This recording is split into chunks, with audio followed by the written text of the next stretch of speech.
राधे राधे दोस्तों, आपका स्वागत है के टीवी स्टोरी चैनल पर। इस चैनल पर आपको हमेशा नई और रोमांचक कहानियां सुनने को मिलती है। अगर यह आपका इस चैनल पर पहला अनुभव है तो कृपया चैनल को सब्सक्राइब करना ना भूलें। अगर वीडियो पसंद आए तो इसे लाइक और कमेंट करके अपना समर्थन जरूर दिखाएं। बहुत समय पहले की बात है। रतनगढ़ नामक एक छोटे से गांव में एक कुम्हार रहता था। अब वह कुम्हार काफी वृद्ध हो चुका था। उसके परिवार में उसकी पत्नी और एक युवा पुत्र सुजान थे। कुम्हार की उम्र अब इस कदर ढल चुकी थी कि वह चाहता था कि उसका बेटा सुजान उसकी मदद करे और कमाई का जिम्मा संभाले। कुम्हार ने कई बार अपने बेटे को अपनी कुम्हारी के हुनर सिखाने का प्रयास किया, लेकिन सुजान स्वभाव से बेहद लापरवाह था। उसने कभी अपने पिता के काम में रुचि नहीं ली। समय गुजरता गया और एक दिन ऐसा भी आया जब बुढ़ापे और बीमारी ने कुम्हार को इस दुनिया से विदा कर दिया। पिता के जाने के बाद उसकी मां ने सुजान से कहा, बेटा, अब इस घर का सहारा सिर्फ तू ही है, पर तू कोई काम नहीं करता। बता, इस तरह हमारा गुजारा कैसे चलेगा? मां की बात सुनकर सुजान ने कहा, ठीक है मां, अगर तुझे यही ठीक लगता है तो मैं आज ही काम की तलाश में निकलता हूं। ये कहते हुए वह गांव से बाहर काम की खोज में निकल पड़ा। रतनगढ़ गांव समुद्र के किनारे बसा हुआ था। चलते चलते सुजान समुद्र किनारे पहुंच गया, जहां उसने देखा कि एक बड़ा समुद्री जहाज यात्रा के लिए तैयार खड़ा है। काम की तलाश में वह भी परदेश जाने के लिए जहाज पर सवार हो गया। जैसे ही जहाज समुद्र के मध्य पहुंचा, एक भयंकर तूफान ने जहाज को अपनी चपेट में ले लिया। तूफान इतना प्रचंड था कि जहाज के टुकड़े टुकड़े हो गए, लेकिन भाग्य ने सुजान का साथ दिया। उसके हाथ में लकड़ी का एक बड़ा तख्ता आ गया, जिसके सहारे वह तैरता हुआ एक किनारे तक पहुंच गया। भूख, प्यास और थकान से बेहाल होकर सुजान अचेत हो चुका था। जब उसकी चेतना लौटी तो उसे यह भी ज्ञात नहीं था कि वह किस देश में आ पहुंचा है। धीरे धीरे उठकर वह शहर की ओर बढ़ने लगा। चलते चलते उसे एक बाजार दिखाई दिया। बाजार में प्रवेश करते ही कुछ अजनबी लोगों ने उसे घेर लिया और सवाल करने लगे, तुम कौन हो और कहां से आए हो? सुजान ने उत्तर दिया, मेरा नाम सुजान है और मैं रतनगढ़ से आया हूं। लोगों ने फिर पूछा, तुम कब आए और यहां पहुंचने में कितने दिन लगे? सुजान बोला, मैं आज सुबह ही यहां पहुंचा हूं। भीड़ के बीच से एक व्यक्ति, जो अपने पहनावे से सौदागर प्रतीत हो रहा था, सुजान के पास आया और लोगों से कहा, मुसाफिर को परेशान करना ठीक नहीं है, जाओ अपने अपने काम पर लगो। इसके बाद सौदागर ने सुजान से कहा, तुम मेरे साथ चलो। सुजान उसकी बात मानकर उसके पीछे पीछे चल पड़ा। सौदागर उसे एक भव्य मकान में ले गया, जहां उसने सुजान को भोजन कराया और उसका हालचाल पूछा। भोजन के बाद सुजान ने सौदागर को अपनी पूरी कहानी सुनाई। सौदागर ने पूछा, अच्छा, रतनगढ़ में तुम किस गली में रहते थे? सुजान ने जवाब दिया, मेरा घर मंदिर के पास वाली गली में था। यह सुनकर सौदागर थोड़ा चौंका और फिर पूछा, तुम्हारे पड़ोसी कौन कौन थे? सुजान ने कई पड़ोसियों के नाम बताए और कहा, उनमें से चरणदास काका भी थे, जो बहुत अच्छे इंसान थे। सौदागर ने उत्सुकता से पूछा, अच्छा, उनका क्या हाल है? क्या वे अभी भी जिंदा है? सुजान बोला, हाँ, वे बिल्कुल स्वस्थ है। उनके बड़े बेटे की गांव में किराने की दुकान है, लेकिन एक दुखद बात यह है कि उनका छोटा बेटा मनसुख बचपन में कहीं गायब हो गया था। मैं और वह बचपन में साथ खेला करते थे। भगवान जाने वह कहां चला गया। ये सुनते ही सौदागर ने सुजान को गले लगा लिया और कहा, दोस्त, मैं ही वह मनसुख हूं। बचपन में बच्चा चुराने वाले गिरोह ने मुझे उठा लिया था और बहुत दूर ले जाकर बेच दिया। जब मैं जवान हुआ तो वहां से भाग निकला और इधर आ गया। दोनों बिछड़े दोस्त मिलकर बेहद प्रसन्न हुए।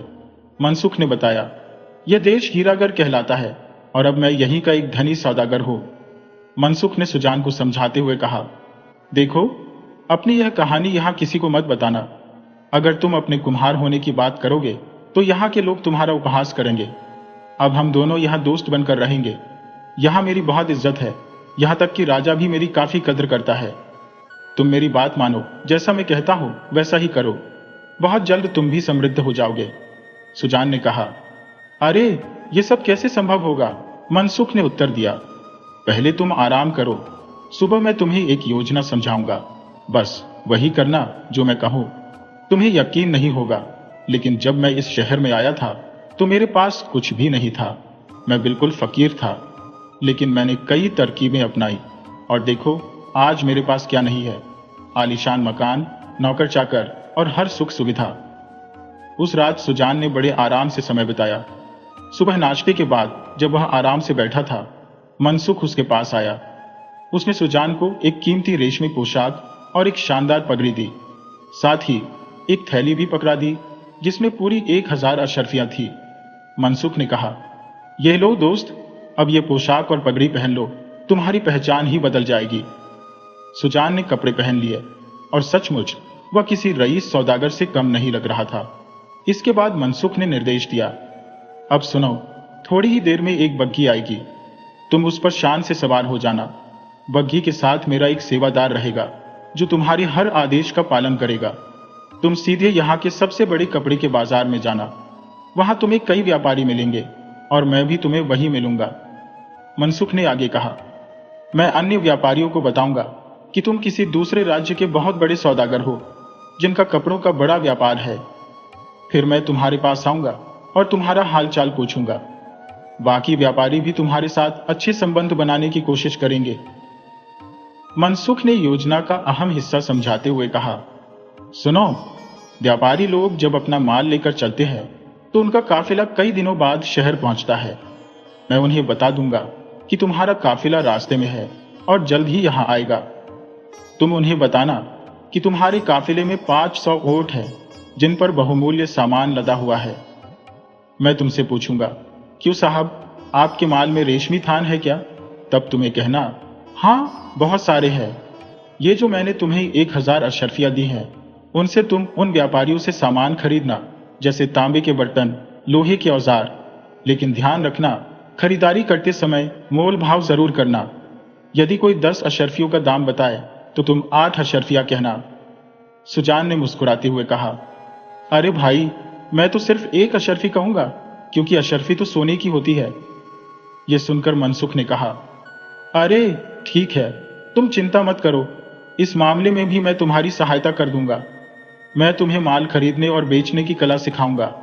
बस मैं तुम्हें एक चतुर और कुशल सौदागर बना दूंगा।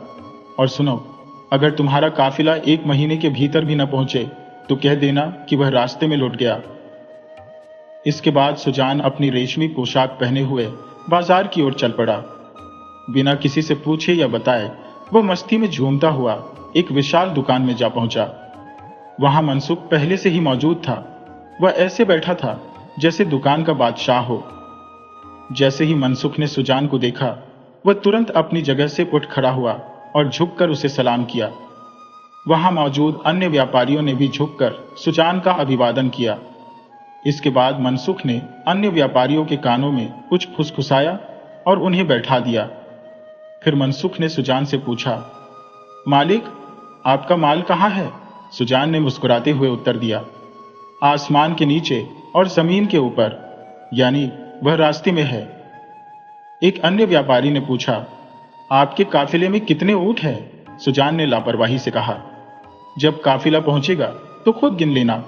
सफर लंबा है, रास्ते में कई ऊंट मर भी सकते हैं। अब कौन जाने यहां कितने ऊंट पहुंचेंगे। ये सुनकर व्यापारी हैरत में पड़ गए। उनमें से एक बोला, बुद्धिमान व्यक्ति हमेशा बुद्धिमान ही होते हैं। फिर उसने पूछा, भाई साहब, क्या आपके काफिले में रेशम के थान भी है?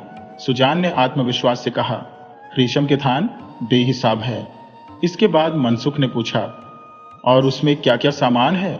सुजान ने बड़े गर्व से उत्तर दिया, रेशम के थान, मखमल के थान, सोने चांदी के बर्तन, गहने, हीरे जवाहरात, सब कुछ है।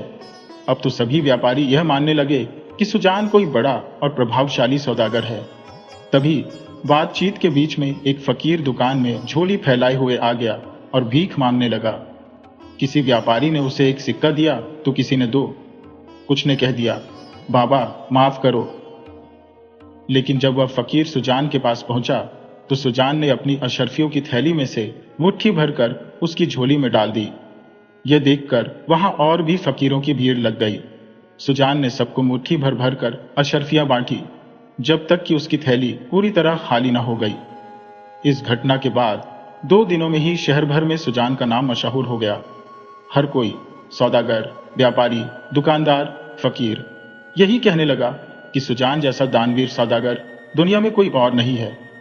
अब जब भी सुजान किसी सौदागर से कर्ज मांगता, वह तुरंत उसे दे देता। लेकिन मनसुख यह सब देखकर घबरा गया। एक शाम उसने सुजान को अपने कमरे में बुलाया और कहा, तुम ये सब क्या गड़बड़ कर रहे हो? जो कर्ज तुम अन्य व्यापारियों से ले रहे हो, उसे वापस कैसे करोगे?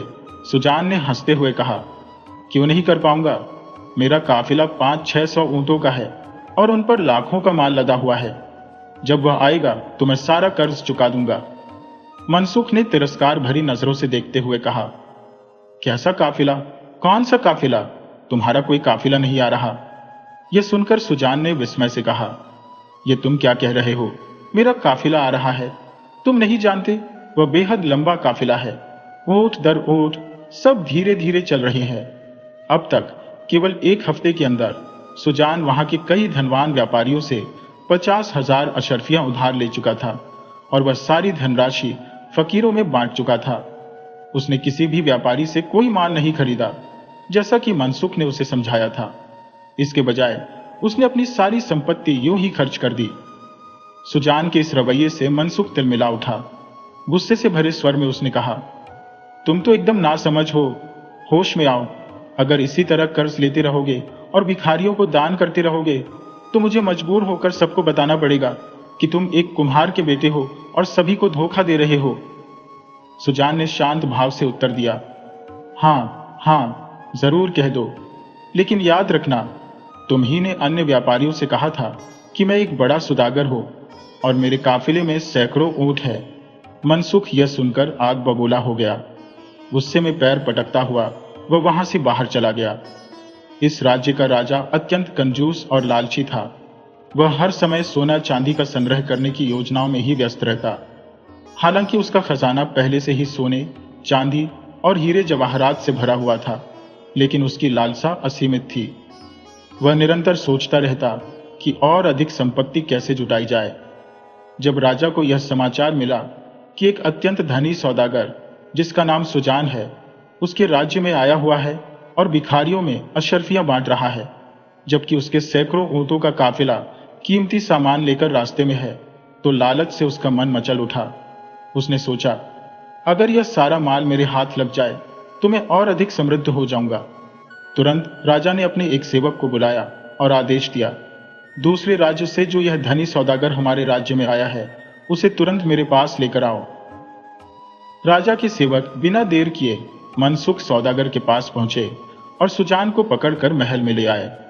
वहां उसे राजा के समक्ष प्रस्तुत किया गया।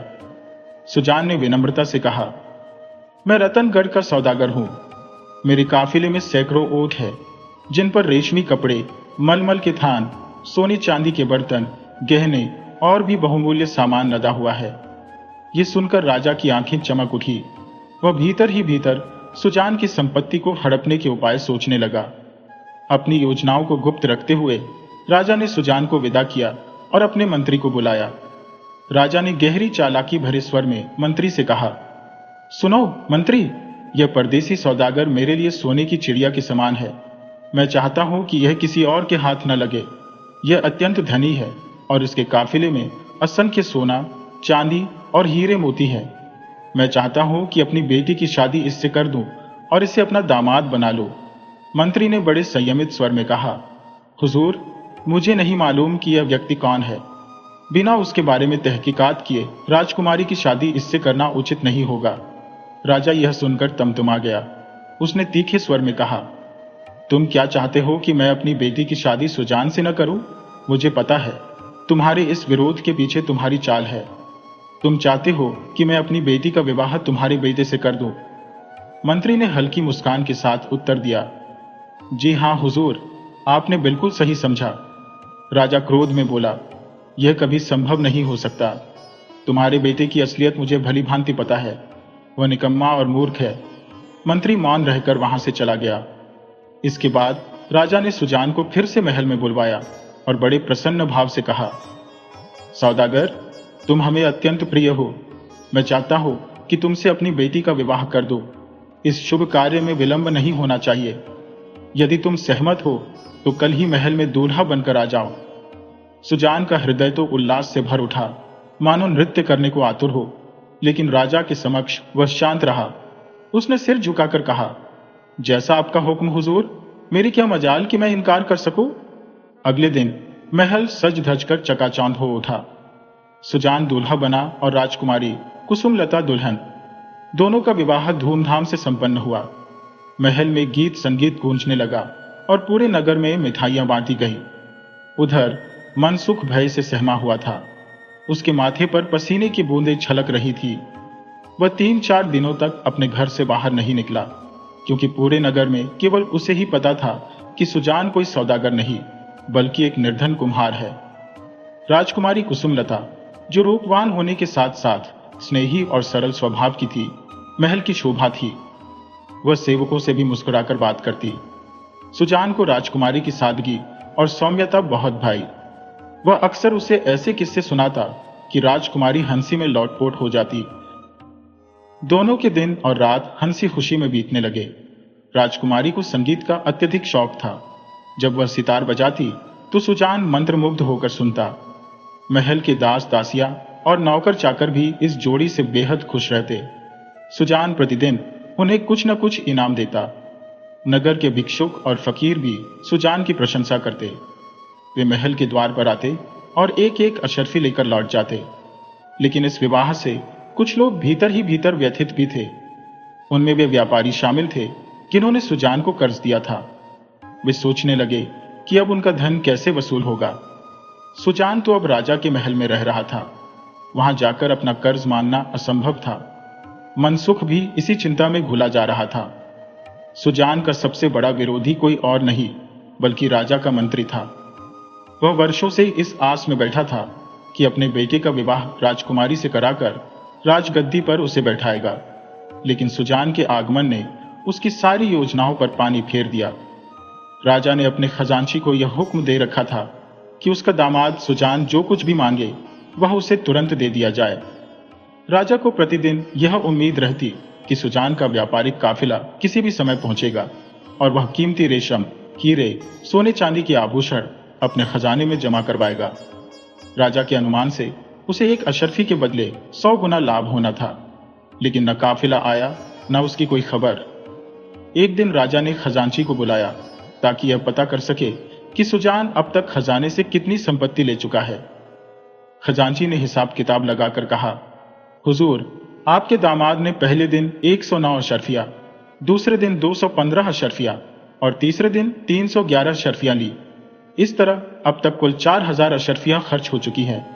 यह सुनकर राजा स्तब्ध रह गया। अब उसे चिंता सताने लगी कि यदि काफिला नहीं आया तो उसका खजाना खाली हो जाएगा। उसने तुरंत मंत्री को बुलाया और अपनी चिंता साझा की। राजा बोला, यदि सुजान इसी तरह लेता रहा तो एक दिन खजाने में कुछ नहीं बचेगा। अब तुम ही बताओ कि मैं क्या करूं? काफिले का तो कोई अता पता नहीं है। मंत्री ने गंभीर स्वर में कहा, महाराज, यहां कुछ गड़बड़ अवश्य है। मेरा सुझाव है कि आप राजकुमारी को कहें कि वह किसी युक्ति से सुजान की असलियत का पता लगाए।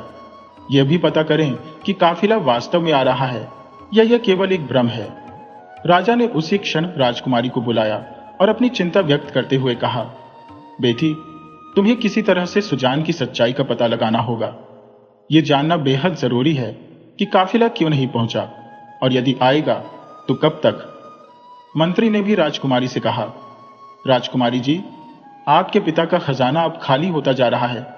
उधर नगर के व्यापारी भी परेशान है। एक व्यापारी मनसुख तो घबराकर नगर छोड़कर ही भाग गया है। यदि सुजान की सच्चाई सामने नहीं आई तो हम सबके लिए बड़ी मुसीबत खड़ी हो जाएगी। राजकुमारी ने धैर्यपूर्वक कहा, पिताजी, आप चिंता मत कीजिए। मैं 1-2 दिनों में सच्चाई का पता लगाकर आपको बता दूंगी। आप घबराइए मत, सब ठीक हो जाएगा। उसी रात राजकुमारी ने सुजान को लजीज पकवान परोसकर उसे खुश किया और फिर बड़े प्यार से बोली, मेरे प्रिय सुजान, क्या तुम्हें मुझसे कोई शिकायत है? सुजान ने उत्तर दिया, नहीं राजकुमारी, मुझे भला तुमसे क्या शिकवा हो सकता है? ये तुम कैसी बातें कर रही हो? तब राजकुमारी मुस्कुराकर बोली, अच्छा, तो जो मैं पूछूं? क्या तुम उसका सच्चा सच्चा उत्तर दोगे? सुजान ने गंभीर स्वर में कहा। राजकुमारी, चाहे मेरी गर्दन ही क्यों न कट जाए, मैं आपसे कभी असत्य नहीं बोलूंगा। राजकुमारी ने कहा, किसी की इतनी हिम्मत नहीं कि तुम्हें छू भी सके। अब सुनो, अगर हम जिएंगे तो साथ और मरेंगे भी साथ। पर मुझे यह बताओ, तुम असल में कौन हो और तुम्हारा काफिला कहाँ है? ये सुनकर सुजान के चेहरे पर घबराहट छा गई। उसने थोड़ा ठहर कर कहा, मैंने वादा किया है कि सच ही बोलूंगा। तो सुनो राजकुमारी। इसके बाद सुजान ने अपनी पूरी सच्चाई आरंभ से अंत तक राजकुमारी को बता दी। उसने स्वीकार किया कि काफिले का अस्तित्व ही नहीं था और यह सब एक छलावा था। ये सुनकर राजकुमारी हंस पड़ी और बोली, मेरे सरताज, तुमने हम सबको खूब मूर्ख बनाया। सुजान ने उदास होकर कहा, हां यह तो है, लेकिन लकड़ी का कटोरा कितनी बार आग पर चढ़ेगा, एक ना एक दिन तो यह सारा भेद खुल ही जाएगा और फिर तुम्हारे पिताजी मेरी गर्दन कटवा देंगे। अब तुम ही बताओ, मेरी जान कैसे बचेगी? राजकुमारी, जो असाधारण समझदार और चतुर थी, ने कुछ देर विचार किया। वह अपने सुगठित जीवन को बर्बाद नहीं होने देना चाहती थी। फिर वह बोली, सुनो, मैं तुम्हें 100 अशर्फियां दूंगी। उनमें से 5 अशर्फियां किसी पहरेदार को देना और उससे कहना कि राजा के अस्तबल से एक शानदार घोड़ा ले आए। तुम अंधेरी रात में उस घोड़े पर सवार होकर यहां से दूर किसी दूसरे राज्य में चले जाना। वहां तब तक ठहरना जब तक मैं कोई उपाय न निकाल लूं और तुम्हें वापस बुलाने का प्रबंध न करूं। रातों रात सुजान घोड़े पर सवार होकर वहां से निकल गया। अगले दिन राजकुमारी अपने पिता से मिलने गई, जहां मंत्री भी उपस्थित था। राजा ने पूछा, मेरी लाडली, क्या समाचार लाई हो?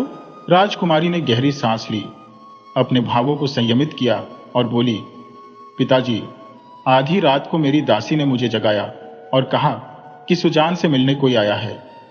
वह उठकर उस व्यक्ति से मिलने गए। थोड़ी देर बाद जब सुजान लौटे तो उनके हाथ में एक चिट्ठी थी। उन्होंने मुझसे कहा कि उनका काफिला डाकुओं ने लूट लिया है। काफिले के लोगों ने डाकुओं का डटकर मुकाबला किया, लेकिन बहुत से लोग मारे गए। डाकू सारा माल लूट ले गए। सुजान ने यह भी कहा कि उन्हें अब जाने की अनुमति दी जाए। वे जो भी थोड़ा बहुत बचा है उसे समेटने की कोशिश करेंगे और जल्द ही लौट आएंगे। उन्होंने अपनी तलवार सहेज कर आगे कदम बढ़ाए। खिड़की से झांकते हुए मैंने देखा कि उनके साथ उनके कुछ विश्वास पात्र साथी बाहर खड़े थे, जो उनके आगमन की प्रतीक्षा कर रहे थे। उन सभी ने ऐसे राजसी वस्त्र धारण किए थे जो हमारी धरती के किसी भी मंत्री के पास भी नहीं मिलते। वे अपने साथ एक सुंदर घोड़ा भी लाए थे। मेरे पति उस घोड़े पर सवार हुए और घोड़ा इस तीव्रता से दौड़ा मानो कोई आंधी अपने चरम पर हो। कुछ ही क्षणों में वे और उनके साथी गहन अंधकार में विलीन हो गए। अब मेरी एकमात्र प्रार्थना है कि वह शीघ्रता से अपने काफिले का भार लेकर सकुशल लौट आए। राजा ने अपनी बेटी की वाणी में ऐसा सत्य पाया कि वह तुरंत उसकी बातों पर विश्वास कर बैठा और पूछा, बेटी, अब हमें क्या करना चाहिए? राजकुमारी ने उत्तर दिया, पिताजी, उन्होंने वादा किया है कि वह शीघ्र लौट आएंगे। उधर सुजान अपने घोड़े को पूरी शक्ति से दौड़ा रहा था। भोर का उजाला फैल चुका था और वह पूरी तरह थक चुका था। सहसा उसे एक कुआं नजर आया।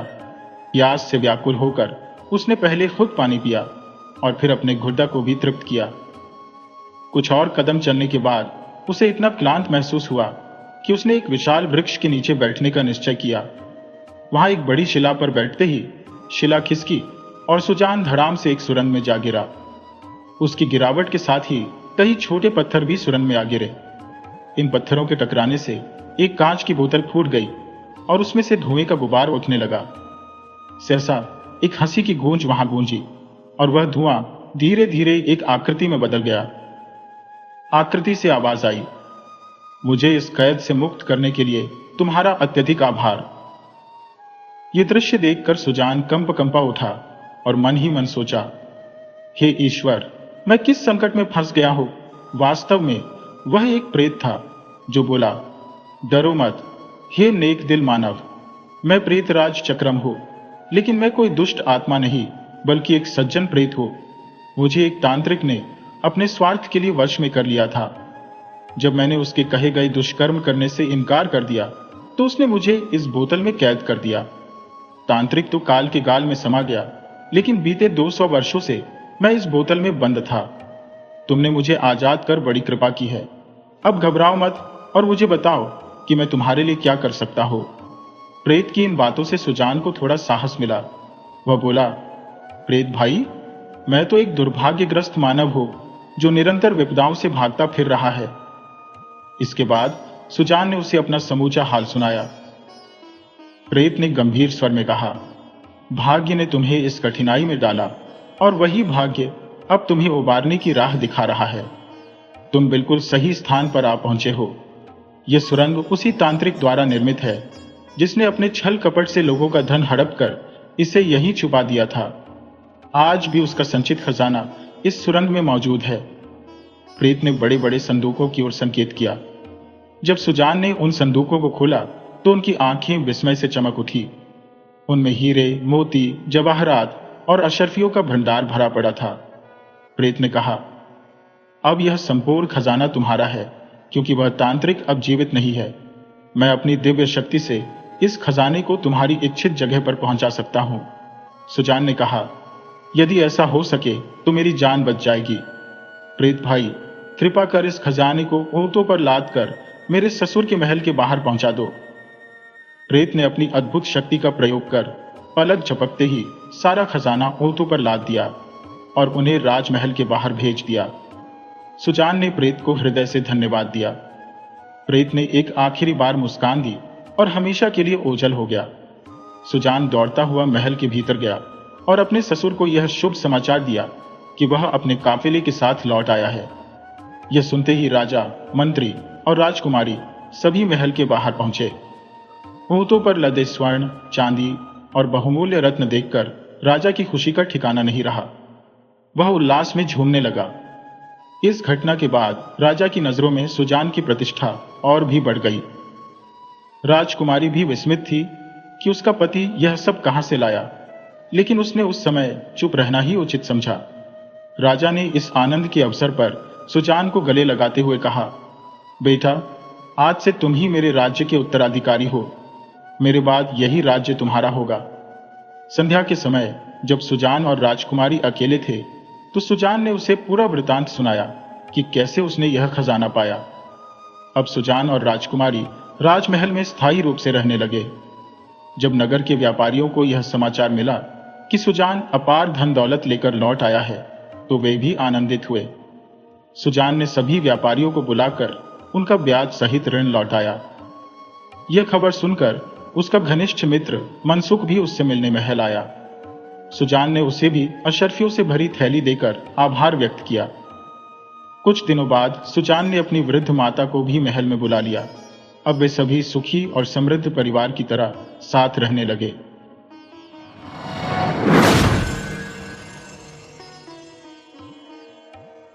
राधे राधे दोस्तों, आज हम आपको एक ऐसी कथा सुनाने जा रहे हैं जो हर घर का आईना है। आज समय की धारा इतनी तीव्र गति से प्रवाहित हो रही है कि दुनिया का हर कोना परिवर्तन के रंग में सराबोर हो चुका है। सुनसान गांव अब कस्बों का रूप ले रहे हैं और कस्बे नगरों में तब्दील हो रहे हैं। रेडियो ने कब टीवी का आकार ले लिया और टीवी ने कब कंप्यूटर का चोला पहन लिया, यह भी समझ नहीं आया। साइकिल के स्थान पर स्कूटी और मोटरसाइकिल ने कब अपनी जगह बना ली, इसका भी आभास नहीं हुआ। लेकिन इस तेजी से बदलती दुनिया के बीच अगर कुछ अडिग और अचल रहा है तो वह है महेश के आंगन का वह पुराना नियम का पेड़। इस पेड़ को उनके पिताजी श्री जगजीवन बाबू ने लगभग 60 वर्ष पूर्व अपने घर के आंगन में रोपा था। वह पेड़ आज भी उतनी ही ठंडी छांव और शीतलता प्रदान करता है जितनी वर्षों पहले करता था। जगजीवन बाबू ने यह पेड़ तब लगाया था जब महेश महज 10 वर्ष के थे। उनके पास पैतृक संपत्ति के नाम पर केवल 1 कट्ठा जमीन थी और उसी जमीन पर यह नियम का पेड़ सीना ताने खड़ा था।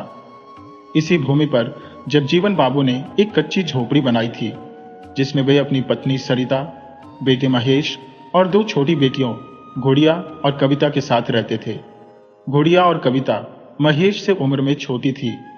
उन दिनों रोजगार के साधन आज की तरह बहुलता में नहीं थे और न ही जगजीवन बाबू के पास कोई स्थायी नौकरी थी। लेकिन परिवार की गुजर बसर के लिए कुछ करना जरूरी था। इसलिए उन्होंने शहर की अदालत में स्टाम्प वेंडर का कार्य शुरू किया। इस काम से जो थोड़ी बहुत आमदनी होती थी, उससे परिवार का खर्च बड़ी मुश्किल से चल पाता था। आज भी उस नियम का पेड़ इस परिवार के संघर्षों और अतीत का साक्षी बना खड़ा है, जैसे वह समय और कठिनाइयों को ठेंगा दिखा रहा हो। समय की धारा अपनी ही लय में बहती रही और संघर्षों की परछाई भी महेश के परिवार पर लगातार गहराती गई। 2 वर्षों का वक्त मानो पलक झपकते ही बीत गया। अब महेश 12 वर्ष का हो चुका था और 8वीं कक्षा की परीक्षा की तैयारी कर रहा था। लेकिन समय के गर्भ में कुछ ऐसा दुस्वप्न छिपा था, जिसकी कल्पना न कभी जगजीवन बाबू ने की थी और न ही उनके परिवार के किसी सदस्य ने। एक सुबह जब जगजीवन बाबू अपने नित्य कर्म से निवृत्त होकर चारपाई पर बैठे थे, अचानक उनके चेहरे और शरीर के बाईं ओर का हिस्सा निष्क्रिय हो गया। उनकी पत्नी सरिता घबराकर चिल्लाने लगी, आपको क्या हो रहा है? ये कैसी हालत है आपकी? मुझे बहुत डर लग रहा है, बताइए ना। उनकी आवाज सुनकर महेश भी दौड़ता हुआ आया और रोते हुए पूछा, माँ, बापू को क्या हो गया? घर में कोहराम मच गया। महेश की बहनें भी रोते हुए वहां पहुंच गईं और पूरे घर में चीख पुकार का आलम छा गया। इसी बीच मोहल्ले के कुछ लोग घर में आए और बोले, जगजीवन बाबू को लकवा मार गया है, अब वे न बोल पाएंगे न चल फिर पाएंगे। ये सुनकर सरिता बेसुध होकर गिर पड़ी। महेश को समझ नहीं आ रहा था कि वह अपने पिता की हालत पर रोए या मां को संभाले। किसी तरह सरिता को होश में लाया गया, लेकिन घर पर जैसे दुखों का सन्नाटा छा गया। कभी मुस्कुराहट से गूंजने वाला यह घर अब आंसुओं और निराशा में डूब चुका था। परिवार की जिंदगी मानो रुक गई थी, लेकिन समय अपनी गति से चलता रहा। दिन महीनों में बदले और फिर महीनों ने वर्षों का रूप ले लिया। हालांकि समय के इस प्रवाह में महेश और उसकी मां सरिता के लिए विपत्तियों का अंत नहीं हुआ। लकवे के कारण जगजीवन बाबू कभी काम पर लौट नहीं सके, जिससे घर की आर्थिक स्थिति बद से बदतर हो गई। रिश्तेदारों ने भी इस कठिन घड़ी में उनकी सहायता से किनारा कर लिया। स्थिति इतनी भयावह हो गई कि जगजीवन बाबू के अंतिम संस्कार और श्राद्ध के लिए भी महेश के पास पैसे नहीं थे। सरिता ने अपने पिता से कुछ धन मांगा और बाकी कर्ज एक साहूकार से लिया। जैसे तैसे क्रियाकर्म का कार्य संपन्न हुआ, लेकिन समय की गति तो अडिग थी। घर की हालत हर दिन और विकट होती गई और संघर्षों के पहाड़ महेश के कंधों पर भारी होते रहे। रात्रि का घना अंधकार पूरे गांव पर अपनी चादर फैला चुका था, पर सरिता की आंखों में न तो नींद थी और न ही चैन। आंसुओं की अविरल धार उसके गालों पर लुढ़कती रही। आंगन के नियम के नीचे बैठा महेश अपनी किस्मत और विधि को कोस रहा था।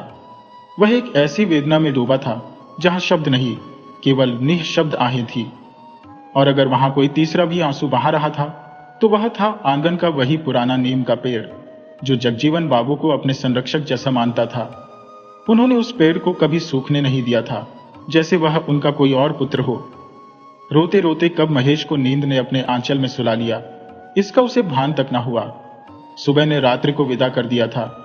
सूर्य की पहली किरण नीम की शाखाओं से छनकर महेश के चेहरे पर पड़ी, पर वह अभी भी उसी पेड़ के नीचे बेसुध सो रहा था। कहते हैं, समय हर किसी को कुछ न कुछ सिखा ही देता है। किसी को गिरकर संभलना, तो किसी को अपने पैरों पर चलना। लेकिन महेश को अभी यह एहसास नहीं था कि आज का दिन उसके लिए क्या संदेश लेकर आया है। जगजीवन बाबू की चिता की अग्नि अभी पूरी तरह शांत भी नहीं हुई थी कि दरवाजे पर दस्तक हुई। आवाज सुनकर महेश ने अपनी छोटी बहन गुड़िया से कहा, गुड़िया, जाकर देख तो सही, दरवाजे पर कौन आया है। गुड़िया ने दरवाजा खोला तो बाहर मोहल्ले के साहूकार खड़े थे। उन्हें देखकर गुड़िया ने हाथ जोड़कर कहा, चाचा जी, आप इतनी सुबह कैसे आए? सब ठीक तो है? साहूकार ने कहा, खुश रहो बेटी, सब ठीक है। मैं तो तेरी मां से मिलने आया था, अगर वह ना हो तो महेश को बुला दो। गुड़िया ने सहमति में सिर हिलाया और अंदर जाकर महेश से बोली, भैया, चाचा जी आए हैं, तुम्हें बुला रहे हैं। महेश बाहर आया और साहूकार से बोला, चाचा जी प्रणाम, बताइए ना, इतनी सुबह आने का कारण क्या है? साहूकार ने गहरी सांस लेते हुए कहा, देख बेटा, ये बात तो मुझे तेरी मां से करनी चाहिए थी, पर अब हालात ऐसे हैं कि तू ही इस घर का जिम्मेदार है। तेरे पिता के जाने के बाद अब यही घर और परिवार तेरे कंधों पर है। महेश की आंखों में आंसू आ गए। उसने कहा, चाचा जी, आप बिल्कुल सही कह रहे हैं, लेकिन मैंने ऐसा क्या किया था कि ऊपर वाले ने मुझे इतनी बड़ी सजा दी? साहूकार ने उसे सांत्वना देते हुए कहा, बेटा, यह तो विधाता की लीला है, उनके आगे किसी की नहीं चलती। अब तो अपने आप को मजबूत कर और यह बताओ कि मैं किस लिए आया हूं, वह सुनने के लिए तैयार है या नहीं? महेश ने अपनी हिम्मत बांधते हुए कहा, जी चाचा जी, बताइए, मैं सुन रहा हूं। साहूकार ने कहा, बेटा, तेरी मां ने तेरे पिता के क्रियाक्रम के लिए मुझसे कुछ कर्ज लिया था और तेरे पिता ने भी अपने जीवन काल में मुझसे कुछ उधार लिया हुआ था। तेरी मां ने वादा किया था कि वह जल्द ही पूरा कर्ज चुका देगी। उसी कर्ज की बात करने मैं आया हूं। महेश ने व्याकुल होकर कहा, चाचा जी, पर इस समय हमारे पास पैसे के नाम पर कुछ भी नहीं है। हम आपका कर्ज अभी कैसे चुका पाएंगे? साहूकार ने गंभीर स्वर में कहा, ठीक है बेटा, अभी मुझे कोई आपत्ति नहीं है, लेकिन अगर आज तुमने कर्ज नहीं चुकाया तो बाद में तुम्हें मूलधन के साथ हर महीने 10% ब्याज भी देना होगा। महेश ने धीमे स्वर में कहा, ठीक है चाचा जी, मैं पूरी कोशिश करूंगा कि जल्द से जल्द आपका कर्ज चुका सकूं। महेश की परेशानियां और गहरी हो गईं। उसे समझ नहीं आ रहा था कि वह घर का खर्च चलाए या साहूकार का कर्ज चुकाए, पर हाथ रखकर बैठने से समस्याओं का समाधान नहीं हो सकता था। उसने कठोर निर्णय लिया कि वह अपनी पढ़ाई छोड़ देगा और कोई ऐसा काम करेगा जिससे घर का खर्च भी चल सके और कर्ज भी चुकता हो जाए। महेश ने काम की तलाश में जी जान लगा दी। आखिरकार उसे एक दवा की दुकान में सेल्स बॉय का काम मिल गया, जहां उसे 300 रुपये प्रतिमाह मिलते थे। वह खुश था, पर चिंताओं ने उसका साथ नहीं छोड़ा। इतने पैसे में गुजारा मुश्किल था। पिता का साया पहले ही उठ चुका था, पर महेश ने अपनी मां और 2 छोटी बहनों की जिम्मेदारी महज 12 साल की उम्र में खुशी खुशी उठा ली। वह हर परिस्थिति से जूझने के लिए तैयार रहता। कभी घर में चावल खत्म हो जाता, कभी आटा, कभी बहनों की स्कूल फीस पूरी नहीं हो पाती, तो कभी साहूकार का बकाया चुकाने के लिए पैसे कम पड़ जाते। फिर भी महेश ने हिम्मत और सब्र का दामन नहीं छोड़ा। उसने सोचा कि दुकान के बाद शाम का खाली समय भी उपयोगी बनाया जाए। उसने बच्चों को ट्यूशन देने का निर्णय लिया। चूंकि वह अपने पिता की मृत्यु के बाद 8वीं के बाद पढ़ाई छोड़ चुका था, इसलिए केवल छोटे बच्चों को ही ट्यूशन पढ़ा सकता था। ट्यूशन से मिलने वाले पैसे ज्यादा नहीं थे, लेकिन उसने तकलीफों के बावजूद थोड़ा थोड़ा पैसा बचाना शुरू किया। सालों की मेहनत और संघर्ष के बाद उसने आखिरकार साहूकार का सारा कर्ज चुका दिया। साहूकार से मुक्ति मिलने के बाद महेश ने अपने बचाए हुए पैसों से एक चाय की दुकान खोल ली। यह दुकान उसके संघर्षों और मेहनत का परिणाम थी। महेश ने अपनी जिम्मेदारियों को न केवल निभाया, बल्कि अपने जीवन को एक नई दिशा भी दी। महेश अब अपने जीवन में एक नए मुकाम पर पहुंच चुका था। उसके पास अपनी खुद की दुकान थी और वह अपने संघर्ष और मेहनत के बल पर सब कुछ हासिल कर चुका था। आज वह बेहद खुश था, क्योंकि यह सब उसकी लगन और हिम्मत का नतीजा था। समय धीरे धीरे करवट बदल रहा था। घर के आंगन में खड़ा नीम का पेड़ अब और भी विशाल और मजबूत हो चुका था, जैसे महेश के जीवन का प्रतीक बन गया हो। महेश दुनियादारी के बोझ में घिरता जरूर था, लेकिन हर बार खुद को संभाल लेता था। उसने कभी हार मानना नहीं सीखा था। अब उसके परिवार की स्थिति पहले से कहीं बेहतर हो चुकी थी। सही समय पर महेश ने अपनी दोनों बहनों गुड़िया और कविता की शादी धूमधाम से कर दी, लेकिन उसकी अपनी शादी अभी तक नहीं हुई थी। एक दिन उसकी मां सरिता ने उसे अपने पास बुलाया और कहा, बेटा महेश, तूने मेरी हर ख्वाहिश पूरी की है। अपनी जिम्मेदारियों को तूने पूरी निष्ठा से निभाया है, लेकिन अब भी एक ख्वाहिश है जो अधूरी रह गई है।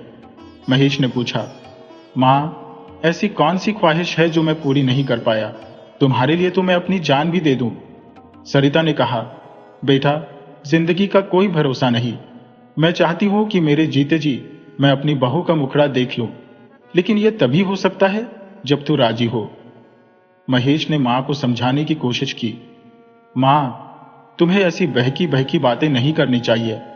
तुम्हारी उम्र अभी ज्यादा नहीं हुई है, ऐसी फालतू बातें मत किया करो। लेकिन सरिता ने गंभीरता से कहा, बेटा, जब तेरे बापू गए थे तब मौत ने उनकी उम्र भी नहीं देखी थी। अगर तू नहीं चाहता तो मैं तुझ पर जोर नहीं दूंगी, लेकिन मेरे बाद तुझे पछताना नहीं चाहिए।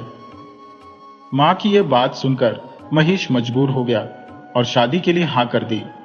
सही मुहूर्त देखकर महेश की शादी रेखा नाम की एक सुंदर और सुलझी हुई लड़की से कर दी गई। रेखा दहेज के नाम पर कुछ भी लेकर नहीं आई थी, लेकिन उसे कपड़ों की सिलाई में महारत हासिल थी। महेश ने उसके लिए एक सिलाई मशीन खरीद दी। रेखा ने घर पर ही सिलाई का काम शुरू कर दिया और जल्द ही महेश के घर की माली स्थिति पहले से बेहतर हो गई। रेखा के आने से महेश का जीवन खुशियों से भर गया। 2 साल बाद रेखा ने जुड़वा बेटों को जन्म दिया। घर में खुशियों का माहौल था। पूरे मोहल्ले में उत्सव मनाया जा रहा था। महेश ने अपने जीवन में एक नई शुरुआत देखी, लेकिन इसी खुशी के बीच महेश नियम के पेड़ के नीचे बैठकर अपने जीवन की सबसे बड़ी कमी को महसूस कर रहा था। उसे अपने स्वर्गीय पिता श्री जगजीवन बाबू की याद आ रही थी। महेश को लगा जैसे उनके आशीर्वाद के बिना यह सब संभव नहीं होता। घर के आंगन का नीम का पेड़ भी इस खुशी में झूम रहा था, जैसे वह भी महेश के जीवन के हर उतार चढ़ाव का साक्षी हो। बच्चों की किलकारियों से गूंजता हुआ घर अब महेश के संघर्ष, प्यार और समर्पण की कहानी बयां कर रहा था।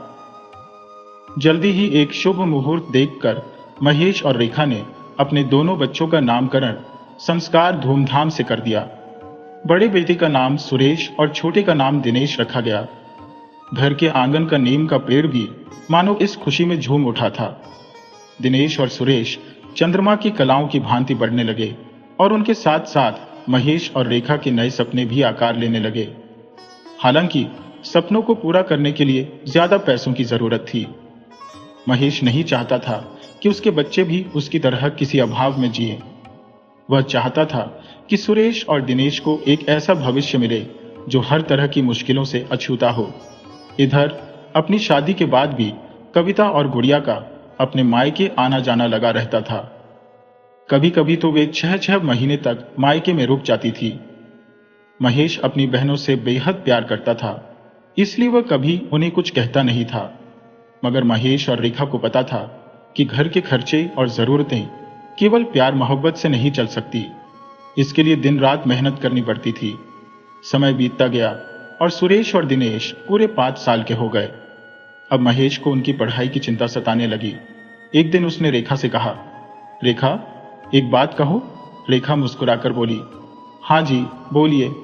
महेश ने कहा, दिनेश और सुरेश अब 5 साल के हो गए हैं।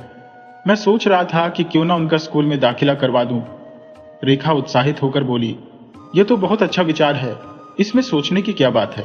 महेश ने थोड़ी चिंता भरे स्वर में कहा, सोचने वाली बात तो कुछ नहीं है रेखा, लेकिन तुम तो जानती हो मेरी दुकान अब पहले जैसी नहीं चलती। तुम्हारा सिलाई का काम भी कभी बहुत अच्छा चलता है और कभी बिल्कुल मंदा। ऐसे में हम अपने बच्चों को किसी अच्छी प्राइवेट स्कूल में दाखिला कैसे दिलवाएंगे। रेखा ने गहरी सांस लेकर कहा, तो क्या हमारे बच्चे अनपढ़ रहेंगे? क्या वे पढ़ाई नहीं करेंगे? महेश ने जल्दी से जवाब दिया, नहीं नहीं, मेरा मतलब यह नहीं था। तब रेखा ने समझदारी से कहा, तो फिर सरकारी स्कूल में उनका दाखिला करवा दो।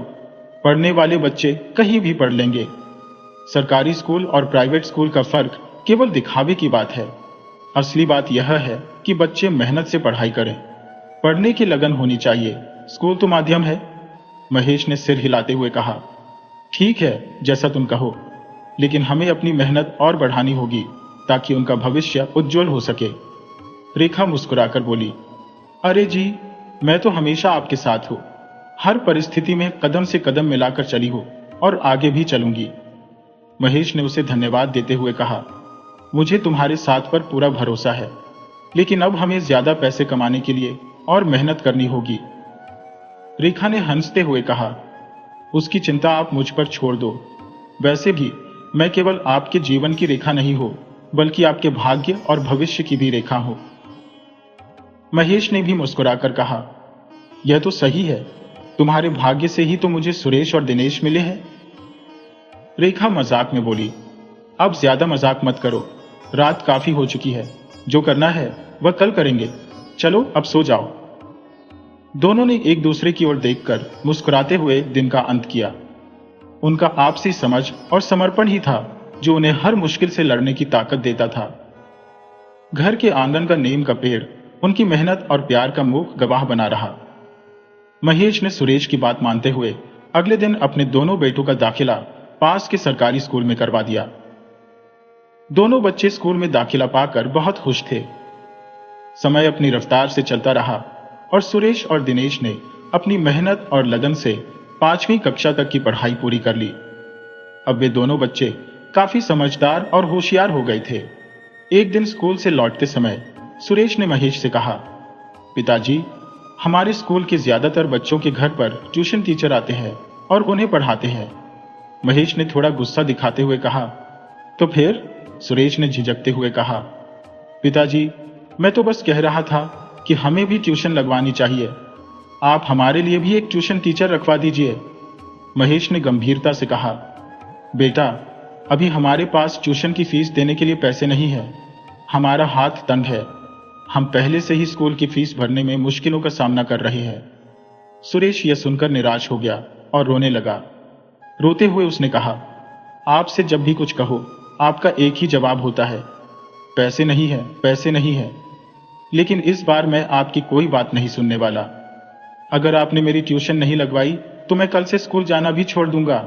महेश ने उसे बहुत समझाने की कोशिश की, लेकिन सुरेश अपनी जिद पर अड़ा रहा। महेश के लिए यह बड़ा कठिन समय था। उसने अपने बच्चों की पढ़ाई के लिए दिन रात मेहनत की थी। उसने खुद अपने बच्चों को कभी किसी चीज के लिए डांटा भी नहीं था। आखिरकार उसने सुरेश की जिद के आगे हार मान ली और कहा, ठीक है बेटा, मैं तुम्हारे लिए घर पर ट्यूशन टीचर लगवा दूंगा। महेश के लिए यह बात कहना आसान था, लेकिन उसे निभाना बहुत कठिन। जब जेब खाली हो और जिम्मेदारियां सिर पर हो तो हर वादा चट्टान जैसा भारी लगता है। महेश की दुकान पर अक्सर किशोरी बाबू चाय पीने आते थे, जो पेशे से एक शिक्षक थे और उसी स्कूल में पढ़ाते थे जहां सुरेश और दिनेश पढ़ते थे। एक दिन महेश ने किशोरी बाबू के सामने अपनी दुविधा रख दी। किशोरी बाबू ने महेश की बात ध्यान से सुनी। वे महेश को लंबे समय से जानते थे और उसकी ईमानदारी और मेहनत से वाकिफ थे। किशोरी बाबू ने कुछ देर सोचने के बाद कहा, महेश, मैं जानता हूं कि तुम्हारे लिए फीस भरना मुश्किल है। बिना फीस के मैं किसी भी बच्चे को पढ़ाता नहीं हूं, लेकिन तुम्हारी हालत देखकर मैं मना भी नहीं कर सकता। पर मेरे पास एक उपाय है। महेश ने उत्सुकता से पूछा, क्या उपाय है किशोरी बाबू? किशोरी बाबू मुस्कुराकर बोले, तुम ऐसा करो, मेरी फीस के बदले रोज मुझे 2 वक्त का खाना खिला दिया करो, वही मेरी फीस होगी।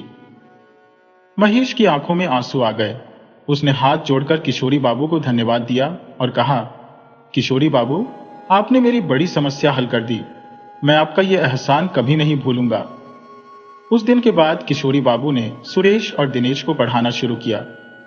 वे दोनों बच्चे बड़ी लगन और मेहनत से पढ़ाई करने लगे। महेश और रेखा ने हर दिन किशोरी बाबू को सम्मान और प्रेम से घर का खाना खिलाया। नियम का पेड़ जो आंगन का गवाह था, यह सब देखकर और भी खुशी से झूमने लगा। उसे गर्व था कि महेश अपने बच्चों को बेहतर भविष्य देने के लिए हर संभव प्रयास कर रहा था। महेश ने गहरी सांस ली और कहा, रेखा, तुम्हें क्या बताऊं, जब से बच्चे बड़े हो रहे हैं उनकी जरूरतें और उनके भविष्य की चिंताएं मेरे सिर पर बोझ बनती जा रही है। सुरेश और दिनेश को पढ़ाई के लिए ट्यूशन लगवा दिया, लेकिन ये सब कुछ करते करते मेरे हाथ तंग होते जा रहे हैं। हमारी आमदनी तो सीमित है, लेकिन खर्चे दिन ब दिन बढ़ते ही जा रहे हैं। मुझे डर है कि कहीं मैं अपने बच्चों की उम्मीदों पर खरा नहीं उतर पाया तो क्या होगा। रेखा ने मुस्कुराते हुए महेश के कंधे पर हाथ रखा और कहा, आपने आज तक कभी हार नहीं मानी और मैं जानती हूं कि आगे भी आप हार नहीं मानेंगे। यह द्वार भी बीत जाएगा, बस हमें थोड़ा धैर्य रखना होगा और एक दूसरे का साथ देना होगा। महेश ने कहा, रेखा, तुम्हारी ये बातें मुझे हमेशा हिम्मत देती हैं। सच में, अगर तुम मेरा साथ न देती तो शायद मैं अब तक टूट चुका होता।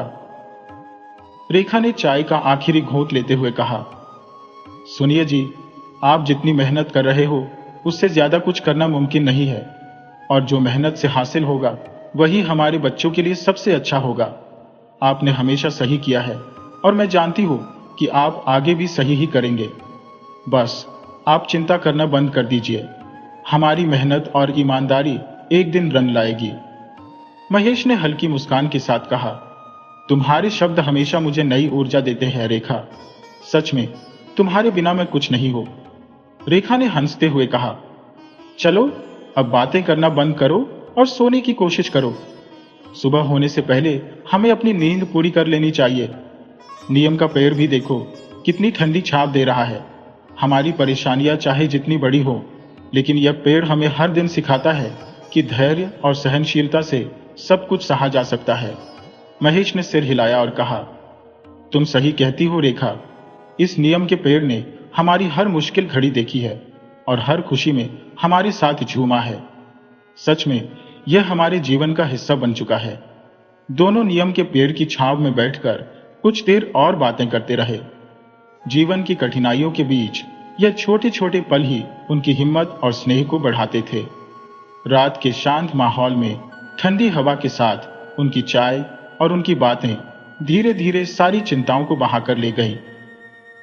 महेश ने रेखा की बातों को ध्यान से सुना और कुछ देर तक सोच में पड़ गया। फिर उसने कहा, रेखा, तुम्हारा आइडिया सच में अच्छा है, लेकिन मुझे तुम्हारी सेहत और मेहनत की चिंता है। टिफिन सिस्टम शुरू करने का मतलब होगा कि तुम्हें और भी ज्यादा काम करना पड़ेगा। सुबह सुबह खाना बनाना, उसे पैक करना और फिर इसे समय पर पहुंचाना भी एक बड़ी जिम्मेदारी है। रेखा मुस्कुराते हुए बोली, महेश, मैंने जिंदगी में कभी भी मेहनत से पीछा नहीं छुड़ाया। जब हमारे बच्चों की बात आती है तो मैं कोई भी जिम्मेदारी खुशी खुशी उठाने को तैयार हूं। और माँ जी भी हैं, उनकी मदद मिल जाएगी। वैसे भी सुबह का खाना तो हम रोज बनाते ही हैं, बस थोड़ा ज्यादा बना लेंगे। और टिफिन सिस्टम की शुरुआत हम छोटे स्तर से करेंगे। जैसे जैसे लोग हमारे खाने को पसंद करेंगे, वैसे वैसे ये काम बढ़ेगा। क्यों चिंता करते हो? महेश ने उसकी बातों में छुपे आत्मविश्वास को देखा और कहा, तुम्हारे अंदर यह साहस और आत्मविश्वास देखकर मुझे भी हिम्मत मिलती है। लेकिन रेखा, क्या सच में यह काम शुरू करना इतना आसान होगा? हमें लोगों तक पहुंचने का तरीका भी तो सोचना होगा। रेखा ने तुरंत जवाब दिया, इसके लिए भी मैंने सोच लिया है। शुरुआत में हम अपने मोहल्ले और आसपास के दफ्तरों में जाकर लोगों को यह बताएं कि हम घर का बना हुआ स्वादिष्ट और साफ सुथरा खाना टिफिन में देंगे। धीरे धीरे लोग हमें जानने लगेंगे और हमारा काम बढ़ेगा। सबसे पहले हम अपने जानने वालों से शुरू करेंगे। महेश ने सिर हिलाते हुए कहा, तुम्हारी बात में दम है। चलो हम कोशिश करते हैं। लेकिन अगर कहीं यह काम ठीक से न चला तो? रेखा ने हंसते हुए कहा, अगर हमने कोशिश ही नहीं की तो हमें कैसे पता चलेगा कि यह सफल होगा या नहीं? हारने का डर हर किसी को होता है, लेकिन कोशिश करने से ही रास्ता निकलता है। महेश ने उसकी बात मान ली और कहा, ठीक है, कल से हम इसकी तैयारी शुरू कर देते हैं। तुम सही कहती हो, बिना कोशिश किए हार मानना सही नहीं है, और मैं भी इस काम में तुम्हारी हर तरह से मदद करूंगा। रेखा ने खुश होकर कहा, यही तो मैं सुनना चाहती थी। देखना, एक दिन हमारा यह छोटा सा आइडिया बड़ा रूप लेगा और हम अपने बच्चों की हर जरूरत को पूरा कर पाएंगे। उस रात दोनों ने अपने टिफिन सिस्टम की रूपरेखा बनाने के लिए देर तक बातें की। रेखा ने बताया कि वह किस तरह खाने को तैयार करेगी और महेश ने सोचा कि वह खाना कैसे पहुंचाएगा। इस तरह उनकी परेशानियों के बीच उम्मीद की एक नई किरण जाग उठी। नीम के पेड़ की छांव में बैठे दोनों ने यह महसूस किया कि जब तक वे एक दूसरे का साथ देंगे, कोई भी चुनौती उन्हें हरा नहीं सकती। रेखा मुस्कुराते हुए बोली, ठीक है, अब बताओ क्या सोच रहे हो? महेश ने गहरी सांस ली और फिर कहा, देखो रेखा, बच्चों की पढ़ाई पूरी हो गई और उनका भविष्य अब उज्जवल है, लेकिन एक सवाल मेरे मन में बार बार घूमता रहता है। मैंने बहुत मेहनत की है, हमने मिलकर बहुत संघर्ष किया है, लेकिन क्या हम अपने बच्चों के लिए वो सब कुछ कर पाएंगे जो उन्हें सबसे अच्छा जीवन देने के लिए चाहिए? रेखा ने उसकी ओर देखा और थोड़ी देर चुप रही। फिर उसने शांत स्वर में कहा, महेश, तुम हमेशा सोचते हो कि हमें कुछ और करना चाहिए, कुछ और पाना चाहिए, लेकिन क्या तुमने कभी यह सोचा है कि हम दोनों ने मिलकर जितना कुछ किया वो कोई और नहीं कर सकता था? तुम्हें चिंता करने की जरूरत नहीं है। हम अपने बच्चों के लिए जो भी कर सकते थे हमने किया। अब उनका वक्त है, हमें उन्हें अपने पैरों पर खड़ा होने देना होगा, अपने सपने खुद साकार करने देना होगा। महेश ने सिर झुकाकर कहा, तुम सही कह रही हो रेखा, मैं तो सिर्फ यह सोचता हूं कि कहीं हम उनके लिए पर्याप्त नहीं कर पा रहे हैं। रेखा ने हाथ रखते हुए कहा, हमने उन्हें अच्छी शिक्षा दी, अच्छे संस्कार दिए और सबसे बड़ी बात, उन्हें कभी यह नहीं महसूस होने दिया कि हम किसी चीज की कमी महसूस कर रहे हैं। यही हमारी सफलता है। महेश ने थोड़ी देर तक रेखा की बातों को सोचा और फिर मुस्कुराते हुए बोला, तुम हमेशा मेरे दिल की बात समझ लेती हो। सच कहूं तो तुम्हारे बिना मैं खुद को अधूरा महसूस करता हूं। रेखा ने हंसते हुए कहा, तो फिर क्यों चिंता करते हो? तुम हमेशा मेरे साथ हो, मैं तुम्हारे साथ हूं और हमारे बच्चों के पास शिक्षा, प्यार और समर्थन है। यही सबसे बड़ी बात है। महेश ने रेखा की ओर देखा। उसकी आंखों में एक नया विश्वास और शांति थी। फिर उसने कहा, तुम सही कहती हो रेखा, हमने जितना किया है वही काफी है। अब बच्चों को अपना रास्ता खुद बनाना है और मैं खुश हूं कि मैंने यह सब तुम्हारे साथ किया। फिर दोनों ने एक दूसरे की ओर देखा। नीम का पेड़ अपनी छांव में मुस्कुराता रहा, जैसे दोनों की मेहनत और प्यार की सफलता को देखकर उसे भी गर्व हो रहा हो। उनके जीवन की यात्रा अभी भी चल रही थी, लेकिन अब उन्हें पता था कि अगर वे एक दूसरे के साथ हैं, तो कोई भी मुश्किल उनके रास्ते में नहीं आ सकती। महेश अब भी बच्चों के बारे में सोचता रहता था। उसे लगता था कि दिल्ली में उनका भविष्य क्या होगा।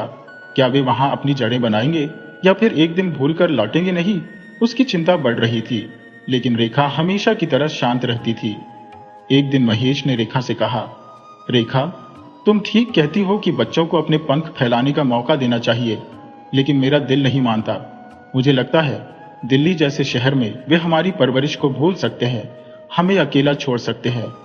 रेखा ने उसकी ओर देखा और फिर समझाते हुए कहा, महेश, ये उनका वक्त है, वे बड़े हो गए हैं, उन्हें अपना रास्ता खुद चुनने दो।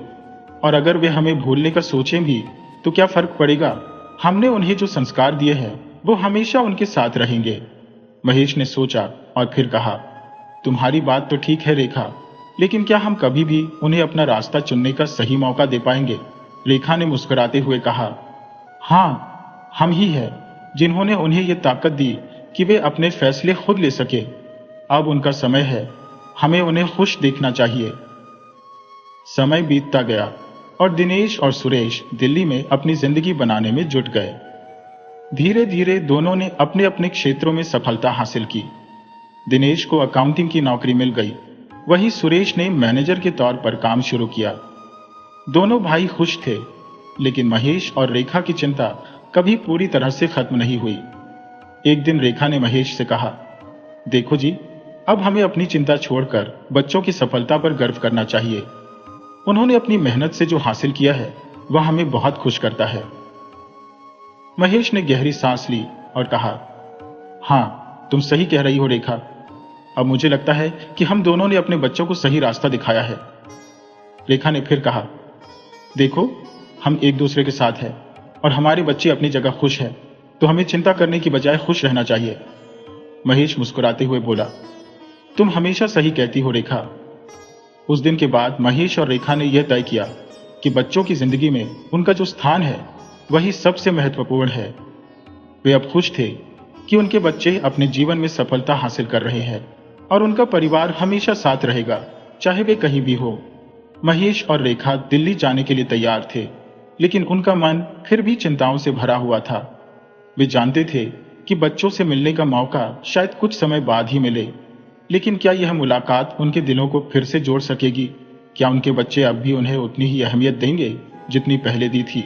इन सवालों ने उनके मन को घेर रखा था। दिल्ली पहुंचने के बाद महेश और रेखा ने सोचा कि बच्चों से मिलकर उनका हालचाल जाना जाएगा। वे दोनों घर की यादें लेकर दिल्ली की सड़कों पर चलने लगे, लेकिन जब उन्होंने बच्चों से संपर्क करने की कोशिश की तो दिनेश और सुरेश दोनों ही व्यस्त थे। कभी फोन नहीं उठाते तो कभी व्यस्त रहते थे। महेश को यह देखकर गहरा दुख हुआ और उसने रेखा से कहा, देखो रेखा, हमें क्या उम्मीद थी और क्या हो रहा है? उनके पास अब हमें कोई समय नहीं है। रेखा ने थोड़ी देर चुप रहकर जवाब दिया, महेश, कभी कभी हम जिस रास्ते पर होते हैं वही रास्ता हमें सही दिशा दिखाता है। वे अपने जीवन में व्यस्त है और हमें समझना होगा कि अब उनका जीवन भी हमारा नहीं हो सकता, लेकिन इसका मतलब यह नहीं है कि हम उनके लिए अहमियत खो चुके हैं। महेश कुछ देर के लिए चुप रहा, फिर बोला, तुम ठीक कह रही हो रेखा, लेकिन जब बच्चे छोटे होते थे तो हमें उनका पूरा ध्यान रखना पड़ता था। अब जब बड़े हो गए हैं तो लगता है जैसे वे हमें भूल गए हैं। रेखा ने हाथ पकड़ते हुए कहा, तुम्हारी चिंता बिल्कुल सही है महेश, लेकिन बच्चों के साथ हमारे संबंध कुछ अलग होने चाहिए। उन्हें समझने और उनका समर्थन करने का तरीका बदल गया है। हमें उन्हें उनकी जिंदगी में आगे बढ़ने का पूरा मौका देना होगा। महेश अब थोड़ी शांत आवाज में बोला, ठीक है रेखा, अगर तुम कह रही हो तो हम बच्चों से मिलकर आएंगे, लेकिन मैं यह जानता हूं कि सब कुछ पहले जैसा नहीं रहेगा। कुछ समय बाद महेश और रेखा ने बच्चों से मिलने के लिए उन्हें फोन किया। दिनेश और सुरेश ने पहली बार अपना वक्त निकाला और उन्हें अपने घर बुलाया। लेकिन जैसे ही महेश और रेखा बच्चों के घर पहुंचे, वे यह देखकर हैरान रह गए कि बच्चे इतने बड़े हो चुके थे कि उनका अब किसी पुराने रिश्ते से जुड़ा होना मुश्किल सा लग रहा था। महेश ने धीरे से रेखा से कहा, देखो रेखा, हमने जितना सोचा था बच्चों के साथ रिश्ता उतना सहज नहीं रहा। वे अब खुद को स्वतंत्र महसूस करते हैं, जैसे उनका अपना एक अलग जीवन है। रेखा ने गहरी सांस ली और महेश के कंधे पर हाथ रखते हुए कहा, हमेशा ऐसा होता है महेश, बच्चों का जीवन बदलता है और हमें उनकी खुशियों में हिस्सा बनना होता है। यह हमारी जिंदगी का एक हिस्सा है। हमें अब उनके लिए सही मार्गदर्शन करने की कोशिश करनी चाहिए ताकि वे अपने रास्ते पर मजबूती से चल सकें। दोनों ने एक दूसरे को समझा और यह तय किया कि वे जितना भी कोशिश करें, बच्चों के जीवन में उनके कदमों का असर वही रहेगा जो वे खुद चाहते हैं। दूसरे ही दिन जब सूरज दोपहर की ऊंचाई पर था, महेश और रेखा अपने बेटे दिनेश के कमरे पर पहुंचे। महेश ने कहा, रेखा, जरा दरवाजे की घंटी बजा दो। रेखा ने सहमति में सिर हिलाते हुए जवाब दिया, हाँ जी, अभी बजाती हूं। घंटी बजाने के कुछ क्षण पश्चात दरवाजा दीपाली ने खोला, जो रेखा की बहू थी। दीपाली ने आश्चर्य मिश्रित स्वर में कहा, अरे मम्मी जी, पापा जी, आप दोनों अचानक? सब कुशल मंगल तो है? रेखा ने हल्की मुस्कान के साथ जवाब दिया, बहू, सब ठीक है, पर क्या हमें बाहर ही खड़ा रखोगी या घर के भीतर आने का निमंत्रण भी मिलेगा? दीपाली थोड़ा संकोच में पड़ते हुए बोली, हाँ, क्यों नहीं मम्मी जी, यह तो आपका ही घर है, आइए अंदर। महेश ने धीमे स्वर में रेखा से कहा, शहर में आने के बाद ऐसा लगता है कि लोग अपने गांव वाले संस्कार यहीं छोड़ देते हैं। रेखा ने उसकी बात को शांत करते हुए कहा, नहीं जी, ऐसा कुछ नहीं है, मैं समझ रही हूं। और फिर उसने अपनी बहू से कहा, अरे बहू, तुमने अपने ससुर जी को प्रणाम नहीं किया? दीपाली ने झेंपते हुए कहा, सॉरी मम्मी जी, आप दोनों को अचानक देखकर प्रणाम करना मेरे मन से उतर गया। और फिर उसने झुककर अपने सास ससुर दोनों को प्रणाम किया। रेखा ने पूछा, अरे बेटा, दिनेश दिखाई नहीं दे रहा, क्या वह कहीं बाहर गया है? दीपाली ने जवाब दिया, जी मम्मी जी, वह ड्यूटी पर गए हैं। रेखा ने आश्चर्य जताते हुए कहा, पर आज तो इतवार है। दीपाली ने मुस्कुराते हुए कहा, जी मम्मी जी, आज उनकी एक्स्ट्रा ड्यूटी है। आप लोग लंबी यात्रा करके आए हैं, पहले थोड़ा आराम कर लीजिए, तब तक मैं खाने पीने का इंतजाम करती हूँ। रेखा ने सहमति में सिर हिलाया। खाने पीने में शाम के 5 बज गए। तभी दरवाजे की घंटी फिर बजी। दीपाली ने दरवाजा खोला और कहा, आ गए आप? आपको कुछ अंदाजा भी है? दिनेश ने हैरानी से पूछा, क्या अंदाजा? जो कहना है साफ साफ कहो, पहेलियां मत बुझाओ। दीपाली ने गंभीर स्वर में कहा, आपके मम्मी पापा आए हैं। दिनेश ने मुस्कुराते हुए कहा, तुम भी ना? कुछ भी, अभी घर के भीतर कदम भी नहीं रखा और तुम्हारे मजाक शुरू हो गए। दीपाली ने खड़े स्वर में कहा, मैं मजाक के मूड में बिल्कुल भी नहीं हूं। विश्वास ना हो तो कमरे में जाकर देख लो, दोनों अभी आराम कर रहे हैं। दिनेश कहने लगा, लेकिन यूं अचानक, न कोई फोन न कोई संदेशा। सब ठीक है ना? फिलहाल तुम सबके लिए चाय बनाओ, मैं तब तक माँ बाप से मिलता हूं। दीपाली कहने लगी, ठीक है। दिनेश कमरे में जाकर अपने माँ बाप के पैर छूकर प्रणाम करता है। रेखा उसे देखकर खुश हो जाती है और उसे तरह तरह के आशीर्वाद देने लगती है। बेटा, सदा खुश रहो, भगवान हमेशा तुम पर अपनी कृपा बनाए रखें। दिनेश ने पूछा, माँ, आप लोग यूं ही सब ठीक ठाक तो है ना? महेश थोड़ा गुस्से में बोले, क्यों, हमें देखकर तुझे खुशी नहीं हुई? दिनेश ने थोड़ी उलझन में कहा। पिताजी, ये आप कैसी बातें कर रही हैं? मैं तो बस यही कह रहा था कि अगर आप पहले से बता देते तो मैं खुद आपको रेलवे स्टेशन लेने आ जाता। महेश कहने लगे। बहुत हो चुका तेरा नाटक, तू हमें लेने आता। तेरे पास तो इतनी भी फुर्सत नहीं कि एक फोन करके पूछ सके कि हम जिंदा हैं या मर गए। वो तो तेरी माँ को तेरी चिंता हो रही थी, इसलिए मुझे इसके साथ यहां आना पड़ा। रेखा बीच में टोकते हुए बोली। ओहो जी, आप भी ना बेकार की बातें लेकर बैठ जाते हैं। अब कुछ नहीं बोलेंगे, प्लीज चुप हो जाइए। यह सब तो आपकी लाड प्यार का ही नतीजा है। दिनेश ने कहा। पिताजी, आप ये क्या कह रहे हैं? रेखा ने कहा। बेटा, अपने पिताजी की बातों पर ध्यान मत दो। वो गुस्से में है, इसलिए ऐसी बातें कर रही हैं। वो तुमसे बहुत प्यार करते हैं, तभी तो यहां तक तुम्हारा हाल जानने आ गए। दिनेश ने बात संभालते हुए कहा। ठीक है मां, ठीक है। अच्छा, और सब बताओ, दादी कैसी है? हमारे पड़ोसी अंकल कैसे हैं? रेखा ने जवाब दिया।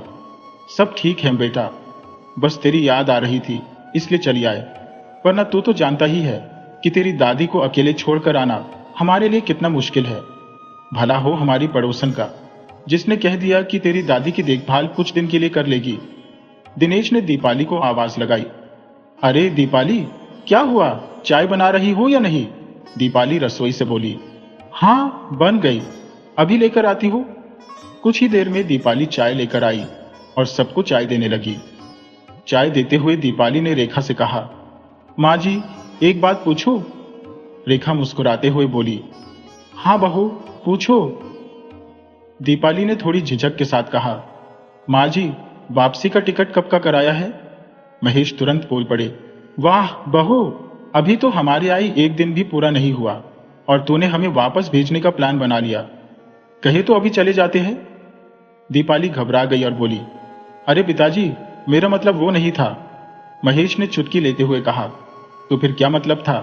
रेखा बीच में बोल पड़ी। पता नहीं, आप बेकार की बातें क्यों लेकर बैठ जाते हैं। अब जाने भी दो ना, पूछ लिया तो क्या हो गया? महेश ने गहरी सांस लेते हुए कहा। तुम नहीं समझोगी रेखा। रेखा ने बात टालते हुए कहा। मुझे समझना भी नहीं है। फिर रेखा ने दीपाली की ओर देखकर कहा। बहू, हम अभी यहां कुछ दिन और रहेंगे, इसलिए हमने वापसी का टिकट नहीं कराया। दीपाली कुछ नहीं बोली और चुपचाप रसोई में खाना बनाने चली गई। अगले दिन सुबह दिनेश ने मां के पास बैठकर कहा। मां, आपने कल खाना क्यों नहीं खाया? आपको पता है, आपकी तबीयत खराब होती है तो हम सब परेशान हो जाते हैं। रेखा ने हल्की मुस्कान के साथ कहा। बेटा, वो तो बस ऐसे ही तबीयत ठीक नहीं लग रही थी। तू परेशान मत हो, मैं ठीक हूं। दिनेश ने गहरी सांस लेते हुए कहा। मां, अगर आप मेरी वजह से नाराज हैं तो बता दीजिए। आपके बिना इस घर का कोई मतलब नहीं है। रेखा ने धीरे धीरे जवाब दिया।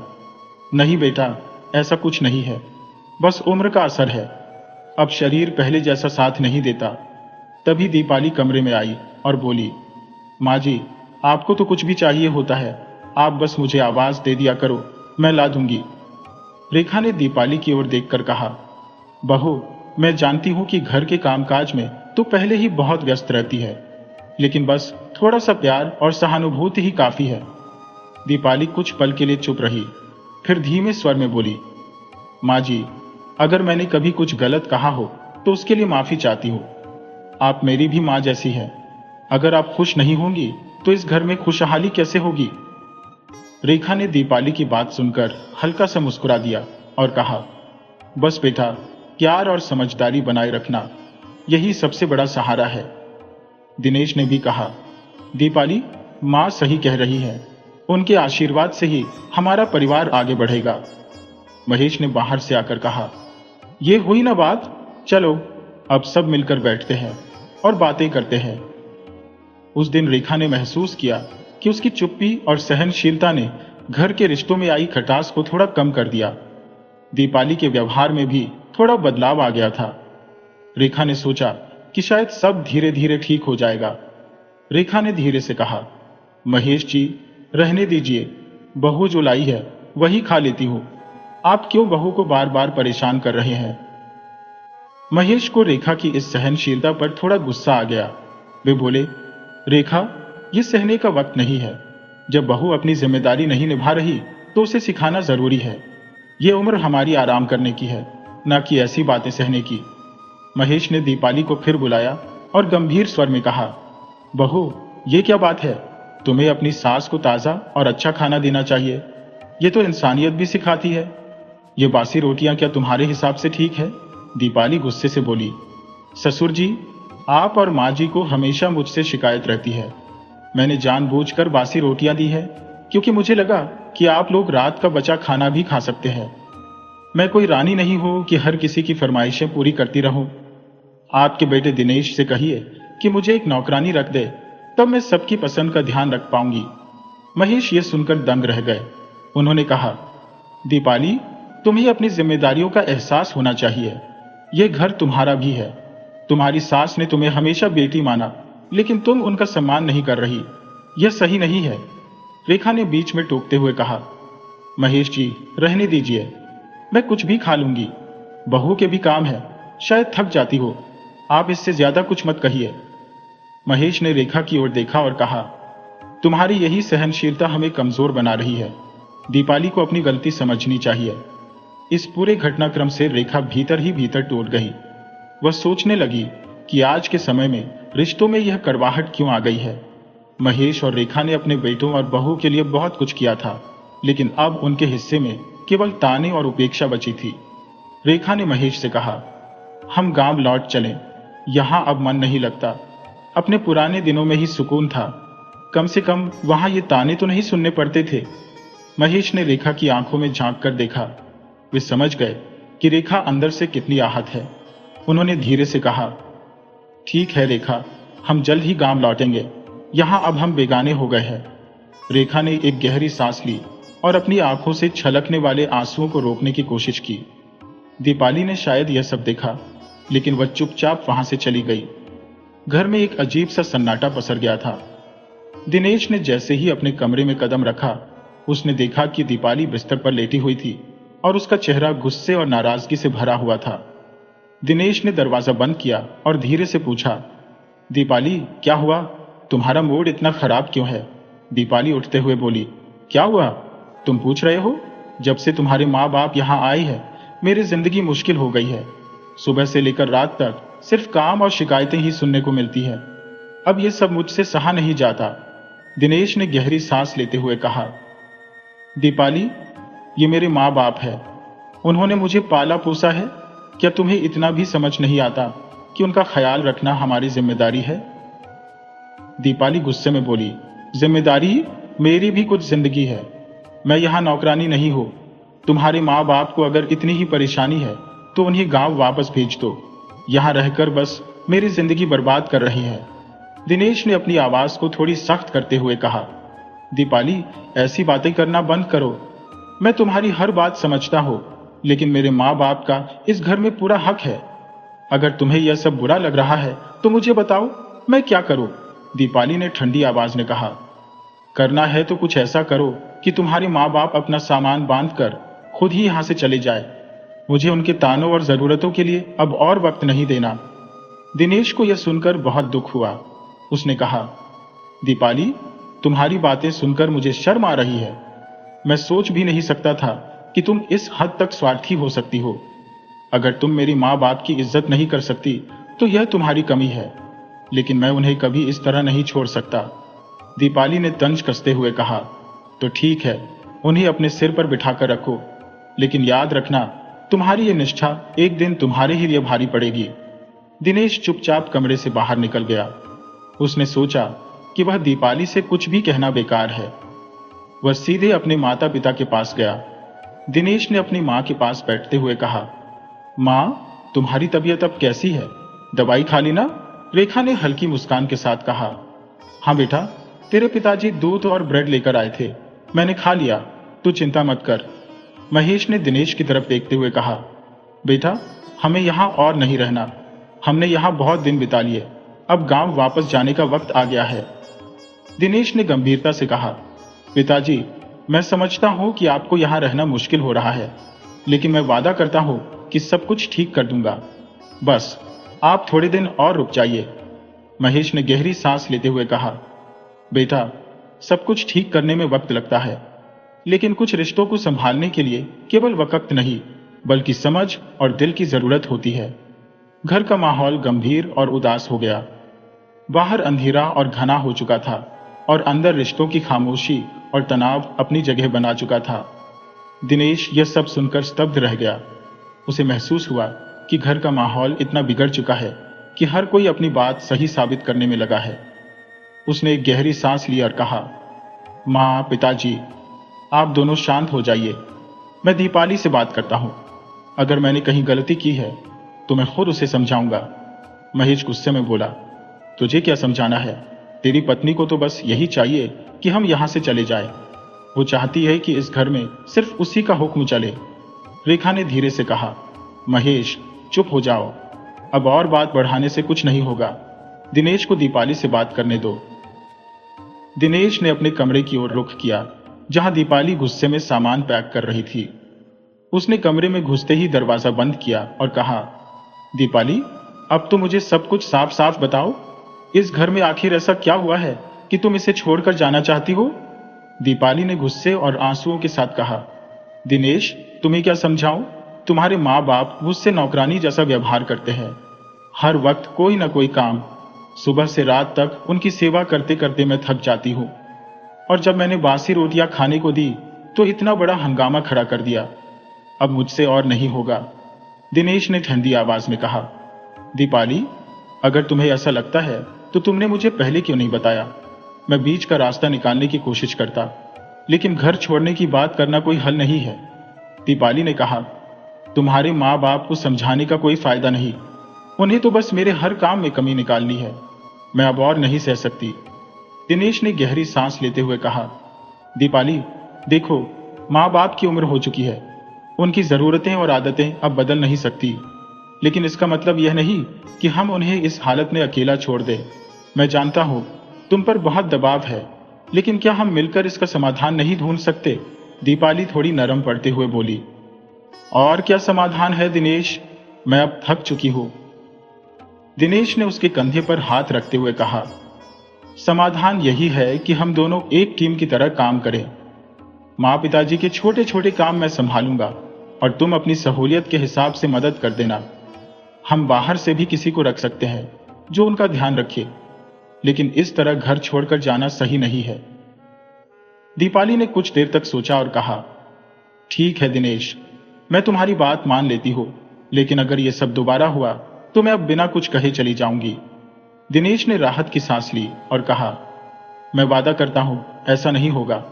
बस तुम थोड़ा धैर्य रखो। उसने दीपाली को गले लगाया और कमरे से बाहर निकला। बाहर बैठे महेश और रेखा ने दिनेश को देखा और महेश ने कहा, क्या कह रही है तेरी बीवी? दिनेश ने कहा, पिताजी, सब ठीक हो जाएगा। हम सब मिलकर इस घर को संभाल लेंगे। बस थोड़ा सब्र और समझदारी दिखाने की जरूरत है। महेश और रेखा ने एक दूसरे को देखा और सिर हिलाया। घर का माहौल धीरे धीरे शांत होने लगा। महेश ने रेखा के कंधे पर हाथ रखते हुए कहा, रेखा, अब सब कुछ खत्म हो चुका है। उन नालायक बेटों के लिए क्यों अपनी सेहत खराब कर रही हो? वे तो हमें छोड़कर अपने अपने जीवन में मस्त है। अब तुम्हें भी इस सच्चाई को स्वीकार करना होगा। रेखा ने अपनी आंसुओं से भरी आंखें महेश की ओर उठाई और धीरे से कहा, महेश, माँ का दिल है, चाहकर भी अपने बच्चों से अलग कैसे हो जाऊं? आखिर मैंने उन्हें अपनी कोख से जन्म दिया है। उनकी हर मुस्कान और हर आंसू से मैं जुड़ी हुई हूं। महेश ने गहरी सांस लेते हुए कहा, हां रेखा, मैं समझता हूं, लेकिन एक बात समझ लो, बच्चों को समझाने और सही राह पर लाने की हमारी कोशिशें अब नाकाम हो चुकी है। उन्होंने हमारे प्यार और त्याग की कदर नहीं की, तो अब हमें उनके लिए और कुर्बानियां देने की जरूरत नहीं। रेखा चुपचाप ट्रेन की खिड़की से बाहर देखते हुए बोली, शायद तुम सही कह रहे हो, लेकिन एक माँ अपने बच्चों से कैसे नाता तोड़ सकती है? मेरा दिल हर पल उनकी चिंता में लगा रहेगा। महेश ने गुस्से को दबाते हुए कहा, तुम्हारा यही दिल हमें इस हालत में ले आया है रेखा। बच्चों की हर जिद मानते मानते हम उनके लिए सिर्फ एक सहारा बनकर रह गए। अब समय आ गया है कि हम अपने बारे में सोचें। रेखा ने लंबी सांस लेते हुए कहा, महेश, जो हुआ सो हुआ। अब बस यही प्रार्थना करती हो कि भगवान मेरे बच्चों को सुखी और सच्चा इंसान बनाए। मैं उनसे नाराज नहीं रह सकती। महेश ने झुंझलाते हुए कहा। भगवान करे उन्हें समझ आए, लेकिन मैं अब और उम्मीद नहीं रखता। उनके लिए मेरा दिल पत्थर हो चुका है। रेखा ने महेश की ओर देखा और कहा, तुम चाहे जो कहो, लेकिन एक माँ का दिल कभी पत्थर नहीं बन सकता। मुझे तो बस यही संतोष है कि हमने अपने कर्तव्य पूरे किए। अब उनके कर्म उनकी जिंदगी तय करेंगे। ट्रेन अपनी तेज रफ्तार में चल रही थी। रेखा और महेश चुपचाप अपने विचारों में खोए हुए थे। एक ओर रेखा के दिल में अपने बच्चों के लिए प्यार और दुआ थी, तो दूसरी ओर महेश का दिल टूट चुका था और उसने अपने बच्चों से सारे संबंध खत्म करने का निर्णय ले लिया था। गांव पहुंचते पहुंचते दोनों की हालत थकावट और उदासी से चूर हो चुकी थी। स्टेशन पर उतरते ही महेश ने रेखा से कहा, चलो रेखा, अब अपने पुराने घर लौटकर नई जिंदगी की शुरुआत करते हैं। रेखा ने सिर हिलाया और महेश के साथ गांव की पगडंडियों पर चल पड़ी। उनके कदम भारी थे, लेकिन दिलों में कहीं ना कहीं एक छोटी सी उम्मीद थी कि शायद आने वाला वक्त उन्हें थोड़ी राहत दे। महेश और रेखा अपने गांव में रह रहे थे। समय धीरे धीरे बीत रहा था और महेश ने अपने बेटों से पूरी तरह दूरी बना ली थी। रेखा ने भी महेश की बात मान ली थी और उनसे संपर्क नहीं किया था, लेकिन एक मां के दिल से बच्चों की चिंता कभी जाती नहीं। वह रोज भगवान से अपने बेटों की सलामती की दुआ करती रहती थी। फिर आया वह वक्त जब पूरी दुनिया एक नई चुनौती से जूझने लगी। कोरोना वायरस ने सबकी जिंदगियों को हिलाकर रख दिया। भारत में लॉकडाउन लग चुका था और लोग अपने अपने घरों में बंद हो गए। दिल्ली जैसे बड़े शहर में रहने वाले लाखों लोगों के सामने रोजी रोटी का संकट खड़ा हो गया था। दिनेश और सुरेश भी उन लोगों में शामिल थे जिनकी जिंदगी लॉकडाउन के चलते बुरी तरह प्रभावित हुई।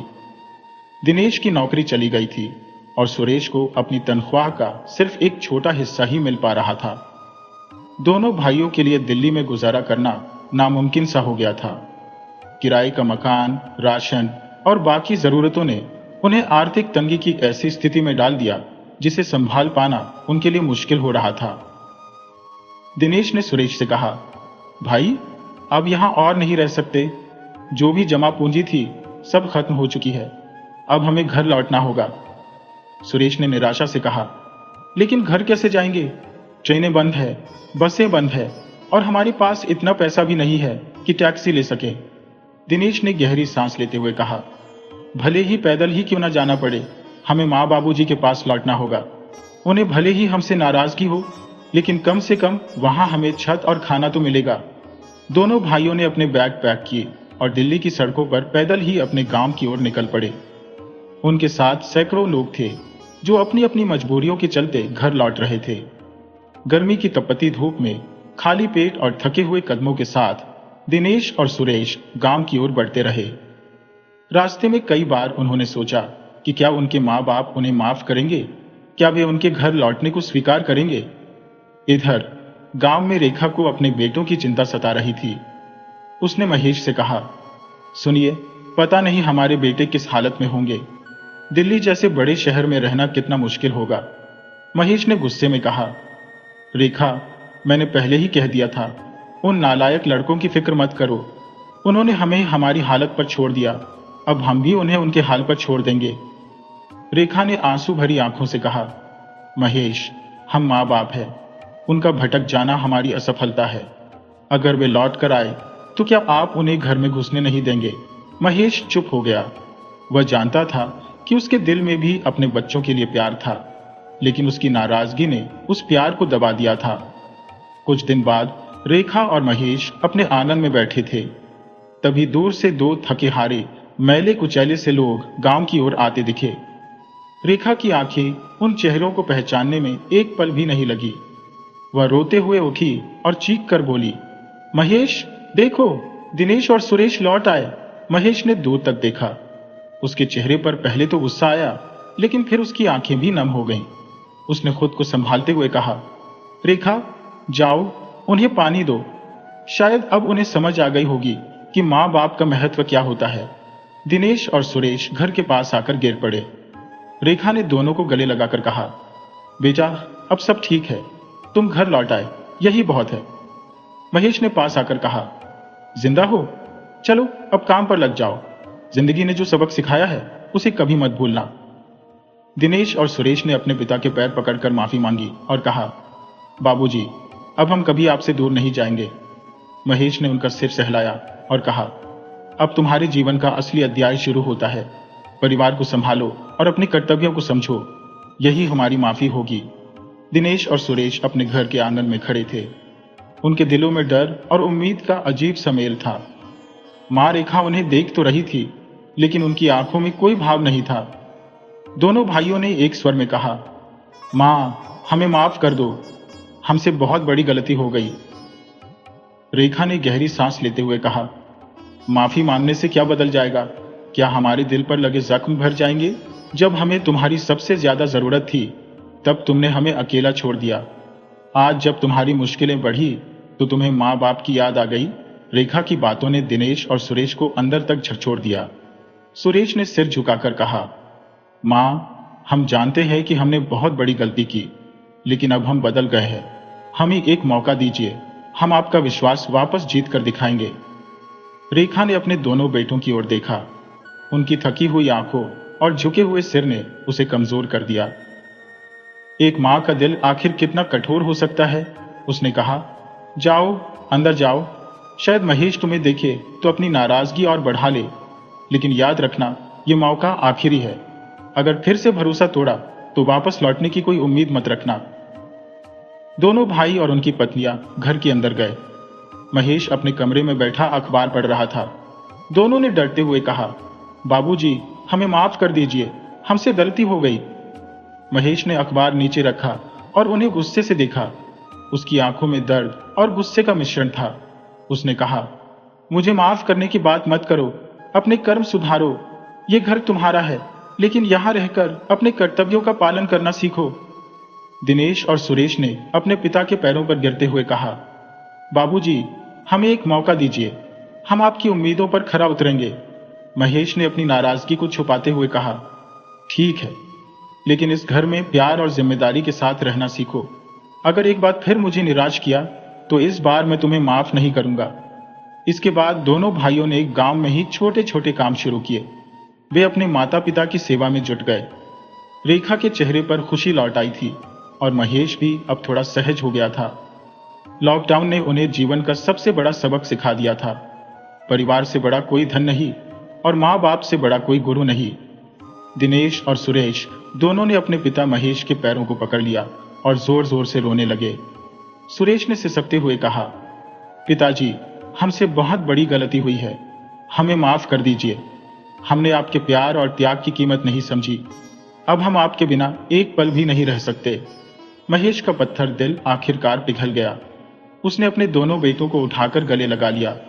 उसकी आंखों में भी आंसू थे, लेकिन उसने उन्हें छिपाते हुए कहा, बस करो बच्चों, अब और मत रो।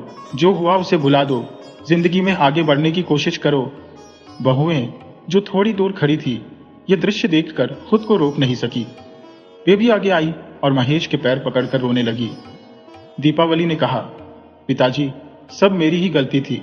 मैंने ही आपको और मां को तकलीफ दी। मुझे अपनी बेटी समझकर माफ कर दीजिए। महेश ने गहरी सांस लेते हुए कहा, बेटा, गलती इंसान से ही होती है, लेकिन उसे सुधारने की कोशिश करना सबसे बड़ी बात है। तुमने जो किया उसे भूल जाओ। अब से इस घर में केवल प्यार और सम्मान रहेगा। रेखा, जो दरवाजे पर खड़ी यह सब देख रही थी, उसकी आंखों से आंसू छलक पड़े। उसने धीरे धीरे कदम बढ़ाए और कहा, महेश, अब तो माफ कर दिया ना, अब इन सबको गले लगा लो। आखिरकार ये हमारे ही बच्चे हैं। महेश ने अपनी पत्नी की ओर देखा और मुस्कुराते हुए कहा, हाँ रेखा, मैंने इन्हें माफ कर दिया। आखिरकार ये हमारे बच्चे हैं। माँ बाप का दिल बच्चों के बिना अधूरा होता है। रेखा ने आगे बढ़कर अपने बेटों और बहुओं को गले लगा लिया। घर का आंगन, जो बरसों से मायूसी और दूरियों का गवाह था, आज फिर से खुशियों और मिलन का साक्षी बन गया। महेश ने सबको बैठने के लिए कहा और बोला, अब से यह घर एक बार फिर वही घर बनेगा जहां प्यार और अपनापन होगा। लेकिन एक वादा करो, कभी भी एक दूसरे से दूर मत जाना। परिवार का मतलब ही साथ रहना है। सभी ने सिर झुकाकर महेश के शब्दों को स्वीकार किया। घर में खुशियों की चहक लौट आई थी। रेखा ने अपने भगवान का धन्यवाद किया और सोचा, शायद यही मेरी तपस्या का फल है। उस दिन से परिवार ने अपने पुराने गिले शिकवे भुलाकर एक नई शुरुआत की। दिनेश ने पिताजी को गले लगाते हुए कहा, पिताजी, मैं और सुरेश अब हमेशा हमेशा के लिए आपके पास रहेंगे। हम कहीं नहीं जाएंगे। हम अपना खुद का बिजनेस शुरू करेंगे और आपके कामों में भी मदद करेंगे। बस एक बार हमें माफ कर दीजिए। महेश ने अपनी आंखों में आंसू भरते हुए दोनों बेटों को गले लगा लिया और कहा, मुझे पता था कि एक दिन तुम दोनों वापस लौट कर आओगे। रेखा, तुम सच कहती थी। आज मैं बहुत खुश हूं। शायद इतनी खुशी मुझे पहले कभी नहीं मिली थी। रेखा ने मुस्कुराते हुए कहा, आप भी कैसी बातें करते हैं। 2 बहुएं होने के बाद मैं चाय बनाऊं तो क्या अच्छा लगेगा। दीपावली और दीपा, दोनों बहुएं कहने लगी। माँ जी, आप चिंता मत करें। आज से किचन की सारी जिम्मेदारी हमारी है। रेखा खुश होकर अपने पति और बेटों के साथ बैठकर बातें करने लगी। आज महेश के घर में फिर से वह सारी खोई हुई खुशियां लौट आई थी। चारों ओर आनंद और उत्साह का माहौल था। आंगन में बच्चों की हंसी गूंज रही थी। घर में खुशियों की बौछार हो रही थी। महेश को आज अपने स्वर्गीय पिता जगजीवन राम बाबू की याद आ रही थी। वह नियम के पेड़ से लिपटकर भावुक हो गया, जिसे उसके पिता ने जब वह सिर्फ 12 साल का था तब इस घर में लगाया था। नियम का पेड़ भी जैसे महेश से लिपटकर उसकी भावनाओं को समझ रहा था, क्योंकि यह पेड़ महेश के लिए एक बड़े भाई जैसा था। आज नियम का पेड़ भी खुश था, क्योंकि महेश के घर में फिर से जीवन की रौनक लौट आई थी। खोई हुई खुशियां वापस आ गई थी और पूरे घर में हंसी खुशी का माहौल था। महेश और रेखा दोनों ने एक दूसरे को देखकर संतोष और खुशी की सांस ली। दोनों की आंखों में खुशी के आंसू थे और पूरे घर का माहौल एक बार फिर से खुशियों से भर गया था। दोस्तों, अगर आपको हमारी कहानी पसंद आई हो तो कृपया लाइक, सब्सक्राइब और शेयर जरूर करें।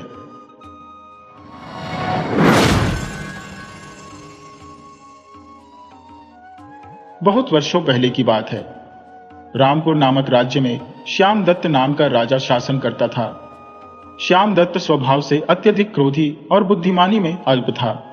उसी राज्य में सुंदर नामक एक गरीब ब्राह्मण रहता था। उसकी पत्नी अक्सर उससे कहती, तुम्हें राजा के दरबार में जाना चाहिए। राजा तुम्हें अवश्य कुछ दान दक्षिणा में धन देंगे।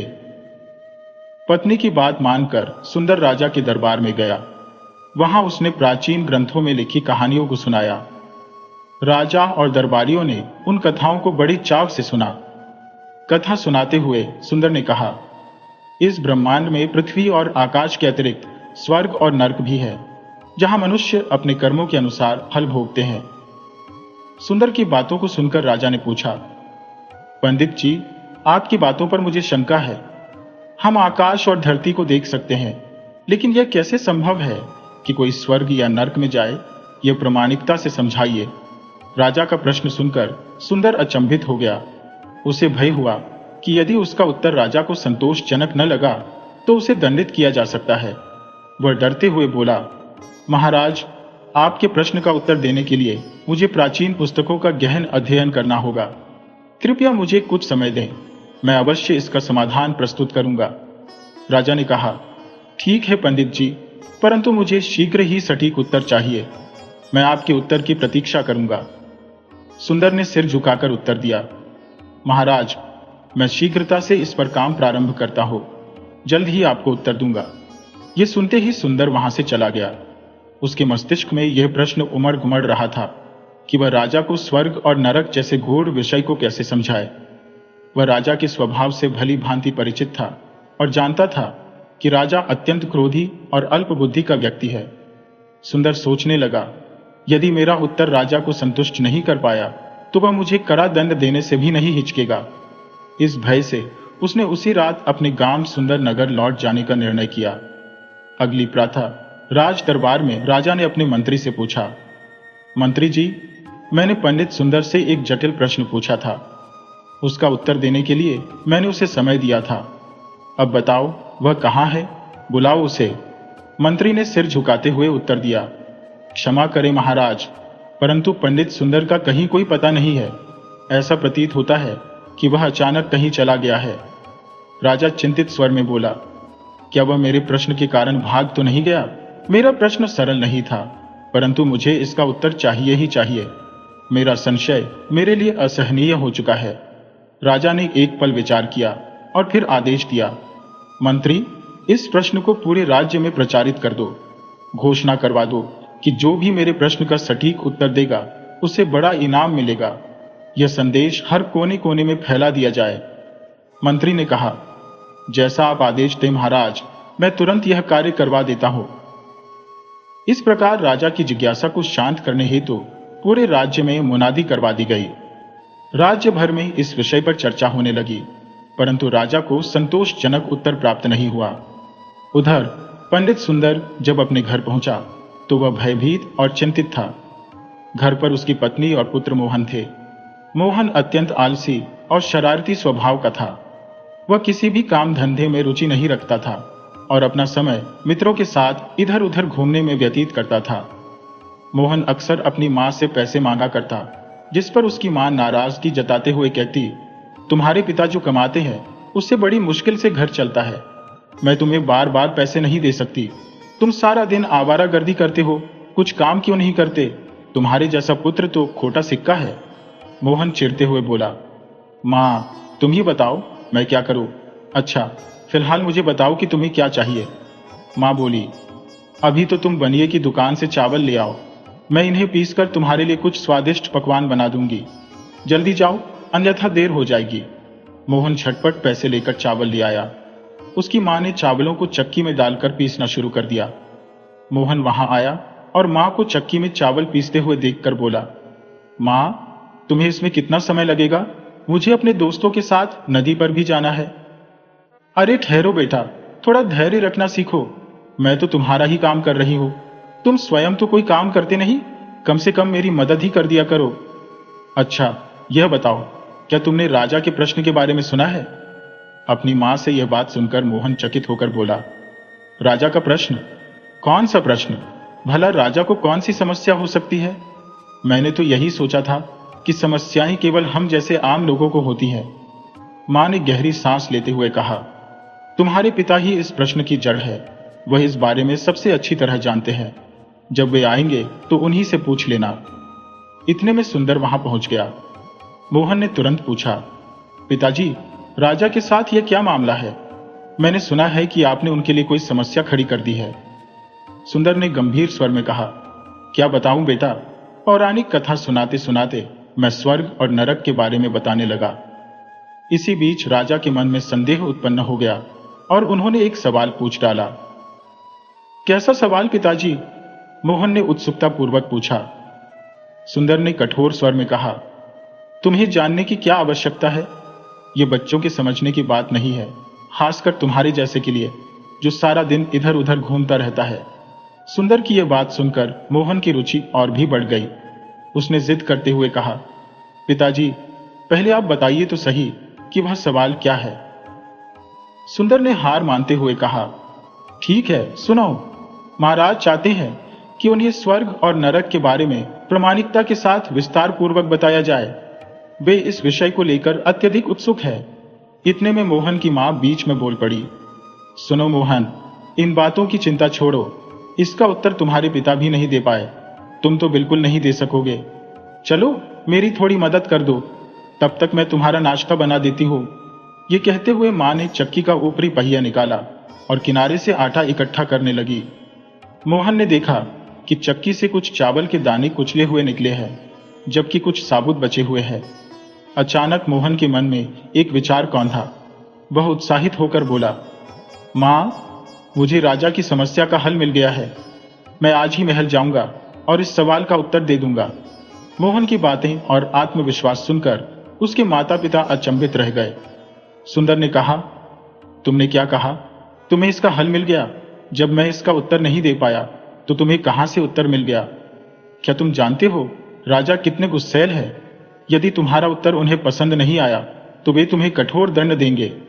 मोहन ने आत्मविश्वास से कहा, आप उसकी चिंता मत करें पिताजी, मुझे पूरा विश्वास है कि मैं सही उत्तर दे सकता हूं। आप निश्चिंत रहिए, मैं अब महल जाने के लिए निकल रहा हूं। मोहन वहां से राजमहल जाने के लिए निकल पड़ा। वहां जाकर वह द्वारपालों से मिला। उनसे कहने लगा, मैं महाराज से मिलना चाहता हूं। द्वारपालों ने कहा, महाराज से किस लिए मिलना है? तुम्हें अपनी शक्ल देखी है तुमने कभी आईने में? महाराज, तुम जैसे लोगों से नहीं मिलते, मोहन ने उत्तर दिया। अरे भैयो, मैं कपड़ों से मामूली दिखता हूं, लेकिन मैं उनके मन की सबसे बड़ी शंका का जवाब देने आया हूं। मैं कोई ऐरा गैरा नहीं हूं, द्वारपालों ने कहा। अरे लड़के, बहुत बड़े बड़े विद्वान उस संदेह को दूर नहीं कर सके और यहां से भाग गए, इसीलिए तुम भी यहां से भाग लो। क्यों बिना मतलब तुम अपनी जान को जोखिम में डाल रहे हो? तुम्हारे लिए अच्छा यही होगा कि तुम यहां से चले जाओ, मोहन ने कहा। आपका कहना सही है, मैं यहां से भागे हुए उन पंडित का ही बेटा हूं जो महाराज के सवाल का जवाब नहीं दे पाए थे। द्वारपालों ने हैरान होते हुए पूछा, क्या तुम सुंदर पंडित के बेटे हो? मोहन ने उत्तर दिया, हाँ, मैं उसी सुंदर पंडित का बेटा हूं। अगर मैं महाराज से नहीं मिल सकता तो कोई बात नहीं, आप मुझे मंत्री जी से ही मिलवा दीजिए, मैं उन्हें सवाल का जवाब समझा देता हूं। द्वारपाल बोले, ठीक है, मिलवा देते हैं तुम्हें मंत्री जी से। मोहन को द्वारपाल